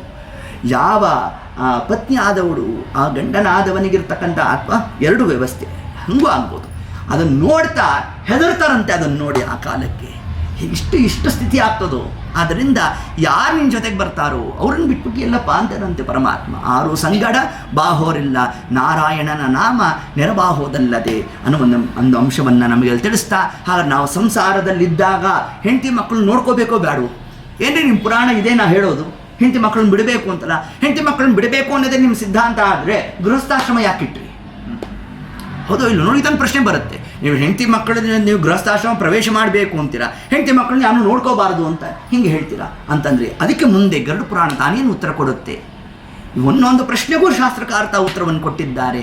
ಇಷ್ಟೆಲ್ಲ ಮಾಡ್ತಾ ಆ ಮರಣಸಕ್ತನಾದ ಜೀವರಾಶಿ ಪಾಪಿಷ್ಟ ಜೀವರಾಶಿ ಆದರೆ ಯಾವ ಕ್ರಮದಲ್ಲಿ ಮರಣಾದಿಗಳನ್ನು ಸಂಭವಿಸುತ್ತೆ, ಉತ್ಕೃಷ್ಟ ಜೀವರಾಶಿ ಆದರೆ ಅವನಿಗೆ ಯಾವ ಕ್ರಮದಲ್ಲಿ ಮರಣಾದಿಗಳು ಉತ್ಕ್ರಮಣಾದಿಗಳಾಗುತ್ತೆ ಅನ್ನೋ ಎಲ್ಲ ಅಂಶವನ್ನು ನಮಗೆ ತಿಳಿಸ್ತಾ, ಒಂದಾವರ್ತಿ ಈ ಪಾಂಚಭೌತಿಕ ಶರೀರವನ್ನು ಜೀವ ತಾನು ಬಿಟ್ಟಿದ್ದಾನೆ ಅಂದರೆ ಎಷ್ಟು ಶರೀರವನ್ನು ಪರಮಾತ್ಮ ತಾನು ಕೊಡ್ತಾನೆ. ಭಗವದ್ಗೀತೆಯಲ್ಲೂ ಕೃಷ್ಣ ಇದ್ರ ಬಗ್ಗೆ ಉಲ್ಲೇಖ ಮಾಡ್ತಾನೆ. ಅರ್ಜುನ ಕೇಳ್ತಾನೆ, ಸ್ವಾಮಿ ಜೀವ ಯಾಕೆ ಈ ಶರೀರದ ಮೇಲೆ ಇಷ್ಟು ವ್ಯಾಮೋಹ ಮಾಡ್ತಾನೋ? ನೀನು ಒಂದಲ್ಲ ಒಂದು ಶರೀರವನ್ನು ಕೊಡೋನೇ ಇದೆಯಾ ಅಂತಂದರೆ ಆ ಪರಮಾತ್ಮ ಅಂದ, ಈ ಪಾಂಚಭೌತಿಕ ಶರೀರ ಅರಮನೆ ಇದ್ದಂತೆ, ಉಳಿದಂತಹ ಶರೀರ ಗುಡಿಸಲಿದ್ದಂತೆ. ಯಾರೊಬ್ಬ ಒಳ್ಳೆ ಧನಿಕನಾಗಿದ್ದ, ಒಳ್ಳೆ ಅರಮನೆಯಲ್ಲಿದ್ದ, ಪ್ರಾರಬ್ಧ ಕರ್ಮವಶಾತ್ ಎಲ್ಲ ಕಳ್ಕೊಂಡ, ಯಾವುದೋ ಒಂದು ಗುಡಿಸಲಲ್ಲಿ ಇರೋ ಥರ ಆಯಿತು. ಮನೆ ಇದೆ, ಆದರೆ ಈ ಮನೆ ನೋಡಿದ್ರೆ ಆನಂದ ಪಡ್ತಾನಂತೆ. ಯಾಕೆ ಇಲ್ಲಿ ಅಷ್ಟ ವೈಭವಗಳು ಕಾಣ್ತಾ ಇರತ್ತಂತೆ, ಆ ಮನೇಲಿ ಅಷ್ಟಿರೋಲ್ವಂತೆ. ಅದರಂತೆ ಉಳಿದಂತಹ ಶರೀರದಲ್ಲಿ ಅಷ್ಟು ವೈಭವಾದಿಗಳು ಇಲ್ಲ. ಪಾಂಚಭೌತಿಕ ಶರೀರ ಪರಮಾತ್ಮ ಏನು ಕೊಟ್ಟಿದ್ದಾನೆ, ನೀ ದಯದಿ ಕೊಟ್ಟಿದ್ದು ಅಂತ ಏನು ತಿಳಿಸ್ಕೊಟ್ಟಿದ್ದಾರೆ. ಆದ್ದರಿಂದ ಇಷ್ಟಾದ ಮೇಲೆ ಮುಂದೆ ಆ ಜೀವರಾಶಿಗೆ ಎಷ್ಟು ಶರೀರಗಳು ಪ್ರಾಪ್ತಿಯಾಗುತ್ತೆ. ಈ 10 ದಿವಸದಲ್ಲಿ ಜೀವನನ್ನು ಏನಂತ ಸಂಬೋಧನೆ ಮಾಡ್ತಾರೆ, ಯಾಕೆ ಆ ಒಂದು ಶಬ್ದದಿಂದಾಗಿ ಅವನು ಕರಿಬೇಕು, ಆ ದೀಪವನ್ನು ನಾವು ಯಾಕೆ ಹಚ್ಚಿಡಬೇಕು, ಮತ್ತು ಆ ಶಿಲೆಯ ಮಹತ್ವ ಏನು, 10ನೇ ದಿವಸದಲ್ಲಿ ಆ ಶಿಲಾ ವಿಸರ್ಜನೆ ಆದಮೇಲೆ ಯಾವ ಶರೀರ ಪ್ರಾಪ್ತಿ ಆಗುತ್ತೆ, ಮಗನಾದವನು ಮುಂದೆ ಮಾಡ್ತಕ್ಕಂತಹ ಕರ್ತವ್ಯ ಏನು, ಆ 16 ವಿಧವಾದ ದಾನಾದಿಗಳನ್ನು ಯಾಕೆ ಕೊಡಬೇಕು, ಆ ದಾನ ಕೊಡುವ ಕ್ರಮ ಹೇಗೆ, ಎಲ್ಲವನ್ನೂ ಕೂಡ ಗರುಡ ಪುರಾಣ ತಾನು ತಿಳಿಸುತ್ತೆ. ಯಾಕೆಂದರೆ ನೋಡ್ರಿ, ನಮ್ಗೆ ಗೊತ್ತಿದ್ದಿದ್ರೆ ಹಾಗೆ ಮಾಡ್ತಿದ್ವಪ್ಪ ನಾವು. ನಮ್ಗೆ ಯಾರು ಹೇಳಲಿಲ್ಲ, ಹೇಳಲಿಕ್ಕೆ ಅವಕಾಶ ಕೊಡಲಿಲ್ಲ ನಮ್ಮ ದೇವರು. ಏನು ಮಾಡ್ದ, 10 ದಿವಸದಲ್ಲಿ ಕೂತು ಕೇಳು. ಹಾಗಾದ್ರೆ ಹೇಳೋರು ಒಂದು ಜವಾಬ್ದಾರಿ, ಅದು ನಾವು ತಿಳಿಸಿರ್ಬೇಕಂತ ಹೇಳಿ ಎಷ್ಟು ಜವಾಬ್ದಾರಿ ಕೊಟ್ಟ ಪರಮಾತ್ಮ. ನೋಡಿ, ಅವ್ರು ಯಾರೋ ಆಚಾರ್ಯನ ಕರೆಸಿದ್ದಪ್ಪ ಹೇಳಲೇ ಇಲ್ಲ ಅಂದ್ರೆ ಆಚಾರ ತಲೆ ಮೇಲೆ ಬಂದ್ಬಿಡ್ತದೆ, ಮೊದಲು ದೋಷ ಅವ್ರಿಗೆ ಬರುತ್ತಂತೆ. ಹೀಗೆ ಆ ಕ್ರಮದಲ್ಲಿ ಯಾವ ಕ್ರಮದಲ್ಲಿ ದಾನ ಆದಿಗಳನ್ನು ಮಾಡಿರಬೇಕು, ಯಾರಿಗೆ ದಾನವನ್ನು ಕೊಡಬೇಕು. ಮಧ್ವವಿಜಯ ಹೇಳುತ್ತೆ, ದಾನಂ ಧ್ರುವಂ ಫಲತೆ ಪಾತ್ರ ಗುಣ ಅನುಕೂಲ್ಯ. 2ನೇ ಸರ್ಗದಲ್ಲಿ ಇದನ್ನು ತಿಳಿಸ್ತಾರೆ ನಮಗೆ. ಆದ್ದರಿಂದ ಯಾರಿಗೆ ದಾನ ಕೊಡಬೇಕು, ಹೇಗೆ ದಾನ ಕೊಡಬೇಕು ಎಲ್ಲವನ್ನೂ ಗರುಡ ಪುರಾಣ ತಾನು ಉಲ್ಲೇಖ ಮಾಡುತ್ತೆ. ಆ ಎಲ್ಲ ಅಂಶವನ್ನು ಯಥಾಮತಿ ಯಥಾಶಕ್ತಿ ನಾಳೆ ದಿವಸದ ಕಥಾ ಪ್ರಸಂಗ 4:15 ಸಮಯಕ್ಕೆ ನಾವೆಲ್ಲ ಸೇರಿ ಇದರ ಮುಂದಿನ ಭಾಗವನ್ನು ನೋಡೋಣ ಅಂತ ಹೇಳ್ತಾ, ಸರ್ವಂ ಶ್ರೀ ಕೃಷ್ಣಾರ್ಪಣಮಸ್ತು. ಏನಾದ್ರು ಪ್ರಶ್ನೆಗಳು ಸಂಶಯ ಇದ್ದರೆ ಕೇಳಿ, ಗೊತ್ತಿದ್ದರೆ ತಿಳಿಸ್ತೇನೆ. ಸರ್ವಂ ಶ್ರೀ ಕೃಷ್ಣಾರ್ಪಣಮಸ್ತು. ಈಗ ಅವಕಾಶ ಐತೆ, ಈಗ ಅವಕಾಶ ಇದೆ. ಹೇಳಿ ಇದಕ್ಕೆ ಹೋಗ್ಬೇಕು ಅಂತ. ಇಲ್ಲ ಹೇಳಿ, ಇನ್ನೂ ಸಮಯ ಇದೆ. ಒಂದು ಇವಾಗ ಜನವಾರ ನಾವು ಅದ್ರ ಒಬ್ರು ಯಾರ ಆಚಾರ ಹೇಳಿದ್ದು ಅಪಸವ್ಯ ಮಾಡ್ಕೋತೀವಲ್ಲ, ಅದು ನಮಗೆ ಅಪಸವ್ಯ ಆಗಿದ್ದಾಗ ಪಿತೃಗಳಿಗೆ ಸವ್ಯ ಆಗಿರುತ್ತೆ, ಅದು ಕರೆಕ್ಟ್? ಹೌದು. ಅದಕ್ಕೆ ಪಿತೃ ಕಾರ್ಯದಲ್ಲಿ ಎಲ್ಲ ಉಲ್ಟಾನೇ ಇರುತ್ತೆ. ಅದು ಸರಿ, ಮುಂದೆ ಮಾಡ್ದಂಗೆ ಲೆಕ್ಕ. ಅದೇ ಅಂದರೆ ಅದು ಹೆಂಗೆ, ಯಾಕೆ ಅಂತ ಅಂದರೆ ಅದು ಯಾಕೆ ಆ ಕ್ರಮ ಅಂತಂದರೆ ನೋಡಿ, ನಮಸ್ಕಾರದಲ್ಲೂ ಕೂಡ ಪಿತೃದೇವತೆಗಳಿಗೆ ಏನಾಗುತ್ತೆ, ಗುರುಗಳು ದೇವತೆಗಳಿಗೆಲ್ಲ ನಾವು ನಮಸ್ಕಾರ ಮಾಡಬೇಕಾದ್ರೆ ಆ ಪಾದ ಮೌಳಿಪರಿ ಅಂತ ಪಾದದಿಂದ ಶಿರಸ್ಸಿನ ತನಕ ನಮಸ್ಕಾರ ಮಾಡ್ತೀವಿ. ಪಿತೃದೇವತೆಗಳಿಗೆ ನಮಸ್ಕಾರ ಮಾಡಬೇಕಾದ್ರೆ ಶಿರಸ್ಸಿನಿಂದ ಪಾದದ ತನಕ ಬರಬೇಕು. ಮತ್ತು ಯಾಕೆ ಈ ಒಂದು ಕ್ರಮವನ್ನು ಕೊಟ್ಟರು ಅಂತಂದರೆ, ಅದಕ್ಕೆ ಅಧಿಕಾರಿ ವರ್ಗವನ್ನು ಸೂಚನೆ ಮಾಡಬೇಕು. ಇದು ಯಾವ ಒಂದು ಕಾರ್ಯವನ್ನು ಮಾಡಬೇಕಾದ್ರೆ ಅದಕ್ಕೊಂದು ಯುಕ್ತಿಯನ್ನು ಪ್ರಯೋಗ ಮಾಡ್ತಾರೆ. ಯುಕ್ತಿ ಅಂದರೆ ಲಾಜಿಕ್, ಆಯಿತಾ? ಯುಕ್ತಿಯನ್ನು ಪ್ರಯೋಗ ಮಾಡ್ತಾರೆ. ಈಗ ಹೇಗೆ ಅಂತಂದರೆ, ಈ ಪಿತೃ ಕಾರ್ಯವನ್ನು ಮಾಡಬೇಕಾದ್ರೆ ಅದಕ್ಕೆ ಅಧಿಕಾರ ಪ್ರಾಪ್ತಿ ಆಗಬೇಕು. ಎಷ್ಟು ಕ್ರಮದಲ್ಲಿ ನಮಗೆ ಇದನ್ನು ತಿಳಿಸ್ತಾರೆ ಅಂದರೆ, ಈಗ ಜೀವನ್ ಪಿತೃಗಳು ಅಂದರೆ ತಂದೆ ಇದ್ದಾರೆ, ತಾಯಿ ಹೋಗಿದ್ದಾಳೆ ಅಂತ ಅರ್ಥ ಮಾಡ್ಕೊಳ್ಳೋಣ. ಆಗ ಪೂರ ಅಪಸವ್ಯಕ್ಕೆ ಅಧಿಕಾರಿನೇ ಅಲ್ಲ ಅವನು, ಮಾಲಕರ್ ಬರೀ ನೋಡಿ ಹೆಬ್ಬೆಟ್ಟಿಗೆ ಹಾಕೋಬೇಕು, ಆಯಿತಾ? ತಂದೆ ಹೋದಾಗ ಮಾತ್ರ ಪೂರ ಹೀಗೆ ಬರುತ್ತಿದ್ದು, ಆಯಿತಾ? ಈ ಒಂದು ಅಧಿಕಾರವನ್ನೂ ಕೂಡ ಸೂಚನೆ ಆಗಬೇಕು. ಇದನ್ನು ನಾವು ಎಲ್ಲೆಲ್ಲಿ ಪ್ರಯೋಗ ಮಾಡ್ತಾ ಹೋಗ್ತೀವಿ ಅಂದರೆ ನಾಳೆ ದಿವಸದ ವಿಷಯದಲ್ಲಿ ಬರುತ್ತೆ. ಧರ್ಮೋದಕಕ್ಕೆ ಯಾರು ಅಧಿಕಾರಿಗಳು ಅನ್ನೋ ಒಂದು ಜಿಜ್ಞಾಸೆ ಬಂದಾಗ, ಪ್ರಾಂತ್ಯ ಭೇದದಿಂದ ಸಂಪ್ರದಾಯ ಭೇದ ಇದೆ, ಆಯಿತಾ? ಈಗ ನಮ್ಮ ಮೈಸೂರು ಪ್ರಾಂತ್ಯವನ್ನು ತಗೊಂಡ್ರೆ ನಮ್ಮಲ್ಲಿ ಹೆಣ್ಣುಮಕ್ಕಳು ಜೀವನ ಪಿತೃಗಳಿರೋರು ಕೊಡಲ್ಲ. ರಾಯಚೂರು ಪ್ರಾಂತ್ಯ ಆ ಕಡೆ ಎಲ್ಲ ನಿಮ್ಮಲ್ಲೆಲ್ಲ ಇದೆ. ಪ್ರಾಶಃ ನಿಮ್ಮಲ್ಲಿ ಇದೆಯೇನೋ ನಂಗೆ ಇಲ್ಲ, ನಿಮ್ಮಲ್ಲಿ ಇಲ್ಲ. ಅದ್ರಲ್ಲಿ ಹೆಣ್ಣುಮಕ್ಕಳು ಕೊಡ್ತಕ್ಕಂಥದ್ದು ಒಂದು ಕ್ರಮ ಇದೆ, ಆಯಿತಾ? ಈ ಒಂದಿದ್ದಾಗ ನಾವು ಯಾವುದನ್ನು ಸಂಪ್ರದಾಯನೇ ಕೊನೆಗೂ ಉಳಿಯೋದು. ಸಾಕ್ಷಾತ್ ಪರಮಾತ್ಮ ಬಂದು ಹೇಳಿದ್ರು ಕೂಡ ನಮಗೆ ಸಂಪ್ರದಾಯನೇ ಪ್ರಾಬಲ್ಯ, ಆಯಿತಾ? ಅದೊಂದು ಕ್ರಮನೇ. ಈಗ ತಿರುಪತಿಗೆ ಹೋಗಬೇಕಾದ್ರೆ ನರಸಿಂಹದೇವ್ರ ಒಕ್ಕಲು, ಶ್ರೀನಿವಾಸ ದೇವ್ರ ಒಕ್ಕಲು ಜೊತೆ ಹೋಗಬೇಕು. ಇದು ಯಾವ ಪುರಾಣದಲ್ಲಿ ಹೇಳಿದೆ? ಇದು ಎಲ್ಲೂ ಇಲ್ಲ. ಇದೊಂದು ಸಂಪ್ರದಾಯ. ಈ ಸಂಪ್ರದಾಯಕ್ಕೆ ಪ್ರಾಬಲ್ಯ. ಇದು ಅವರವರಿಗೆ, ಆ ವಂಶದವರಿಗೆ ಅನುಭವ ಆಗಿರ್ತಕ್ಕಂಥದ್ದು. ಆ ಅನುಭವವೇ ಮುಂದೆ ಸಂಪ್ರದಾಯತ್ವೇನ ನಮಗೆ ಬಂದಿರತಕ್ಕಂಥದ್ದು, ಆಯಿತಾ? ಹಾಗೆ ಆ ಕ್ರಮದಿಂದಾಗಿ ಈ ಅಪಸವ್ಯಾದಿಗಳನ್ನು ಮಾಡಿದಾಗ ಯುಕ್ತಿ ರೂಪೇಣ ನಾವು ನೋಡಿದ್ರೆ ಆಗ ಯಾರು ಅಧಿಕಾರಿಗಳು ಯಾರು ಅನಧಿಕಾರಿಗಳು ಅನ್ನೋದು ಕೂಡ ಒಂದು ಅಂಶದಿಂದ ನಮಗೆ ಸೂಚನೆ ಆಗುತ್ತೆ. ಅದು ಒಂದು ನಮಗೆ ಬೇಕಾದಂತೆ. ಇನ್ನು ಆ ಪಿತೃಕಾರ್ಯಾದಿಗಳಾಗಬೇಕಾದರೆ ಇದನ್ನು ಅಶುಭ ಅಂತ ಕರೆಯೋಲ್ಲ, ಇದನ್ನು ಕರಿಬಾರದು, ಇದನ್ನು ಅಶುಭ ಅಂತ ಕರಿಬಾರದು. ಇದನ್ನು ಕೇವಲ ನಾವು ಇದನ್ನು ಯಾವ ಕ್ರಮದಲ್ಲಿ ಇದಕ್ಕೆ ಸಂಬೋಧನೆ ಮಾಡಬೇಕು ಅಂತಂದರೆ, ಇದನ್ನು ಕವ್ಯ ಅಂತ ಕರಿಬೇಕು ಅಷ್ಟೇ ಹೊರತಾಗಿ ಇದು ಹವ್ಯ, ಇದು ಕವ್ಯ. ಆ ಕವ್ಯ ಕಾರ್ಯದ ಇದು ಮಾಡಬೇಕಾದ್ರೆ ವರಾಹದೇವರ ದೇಹದ ಎಡಭಾಗದಿಂದ ಈ ಶ್ರಾದ್ದಕ್ಕೆ ಬೇಕಾದಂಥ ಪದಾರ್ಥಗಳೆಲ್ಲ ಜನ್ಯ ಆಯಿತು. ದರ್ಬೆ, ಎಳ್ಳು ಇವೆಲ್ಲ ಪರಮಾತ್ಮನ ಪರಮಾತ್ಮ ಎಡಬಲ ಯಾವುದೂ ಇಲ್ಲ. ಆದರೂ ಕೂಡ ಅದನ್ನು ನಾವು ಮಾನದಂಡವನ್ನಾಗಿ ಇಟ್ಕೊಂಡಾಗ ಏನಾಗುತ್ತೆ, ಅದನ್ನು ನಿಮಿತ್ತ ಮಾಡ್ತಾ ಅಪಸವ್ಯತ್ವೇನ ಈ ಒಂದು ಕಾರ್ಯ ಮಾಡಬೇಕು ಅನ್ನೋದು ನಮಗೆ ಹರಿವಂಶದಲ್ಲೂ ಕೂಡ ವರಾಹದೇವರ ಯಜ್ಞವರಾಹ ರೂಪದ ವರ್ಣನೆಯನ್ನು ಮಾಡಬೇಕಾದರೆ ಈ ಕವ್ಯ ಕಾರ್ಯಕ್ಕೆ ಬೇಕಾದದ್ದು ಪರಮಾತ್ಮ ತನ್ನ ಎಡಹೆಜ್ಜೆಯನ್ನು ಇಡ್ತಾನಂತೆ.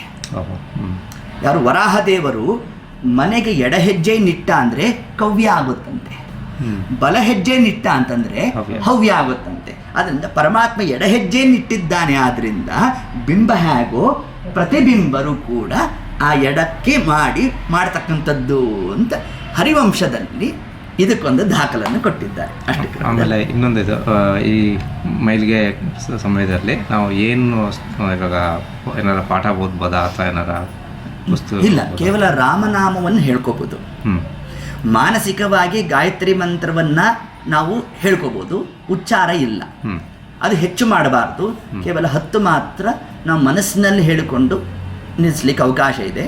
ರಾಮನಾಮ ಮಾತ್ರ ಎಷ್ಟು ಬೇಕಾದ್ರೆ ಹೇಳ್ಕೊಳ್ಳಿಕ್ಕೆ ಅವಕಾಶ ಇದೆ. ಯಾಕೆ ರಾಮನಾಮಕ್ಕೆ ಯಾವ ವಿಧವಾದಂಥ ನಿಬಂಧನೆ ಕೊಡಲಿಲ್ಲ ಅಂತ, ಅದಕ್ಕೆ ಅವಕಾಶ ಇದೆ.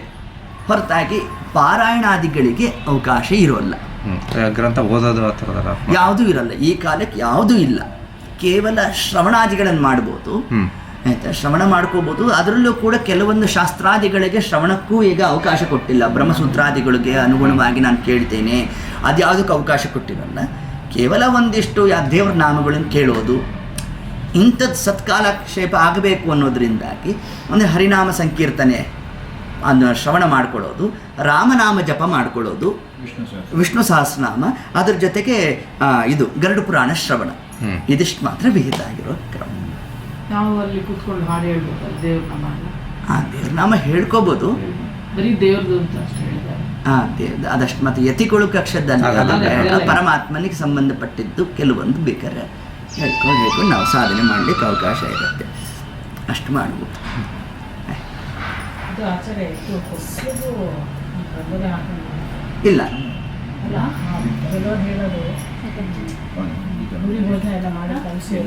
ಅವಾಗ ಮಾಡ್ಕೊಳ್ಳಿ, ಅವಾಗ ಮಾಡುವ. ಅದಕ್ಕೆ ನಾವು ಹೇಳಿದ್ದು ವಿಶ್ವೇ ದೇವತೆಗಳು ಉದ್ವಾಸನೆ ಆಗೋ ತನಕ ಪಿತೃಕಾರ್ಯ. ವಿಶ್ವ ದೇವತೆಗಳು ಉದ್ವಾಸನೆ ಆದಮೇಲೆ ಒಬ್ಬರು ಆಚಾರ್ಯನ ಕರೆದ್ವಿ ಉಪನ್ಯಾಸಕ್ಕೆ, ಇಲ್ಲಿ ರಂಗೋಲಿ ಹಾಕ್ಬೋದು, ಅವಾಗ ಹಾಕ್ಕೋಬೋದು,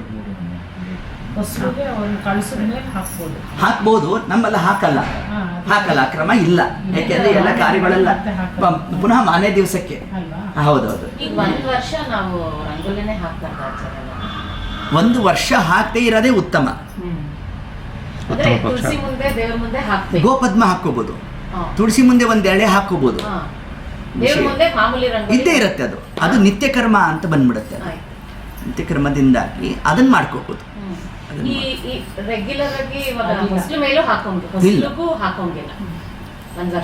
ಒಂದು ವರ್ಷ ಅದನ್ನ ನೋಡ್ದಾಗ್ಲೇ ಗೊತ್ತಾಗ್ಬಿಡ್ಬೇಕಂತ.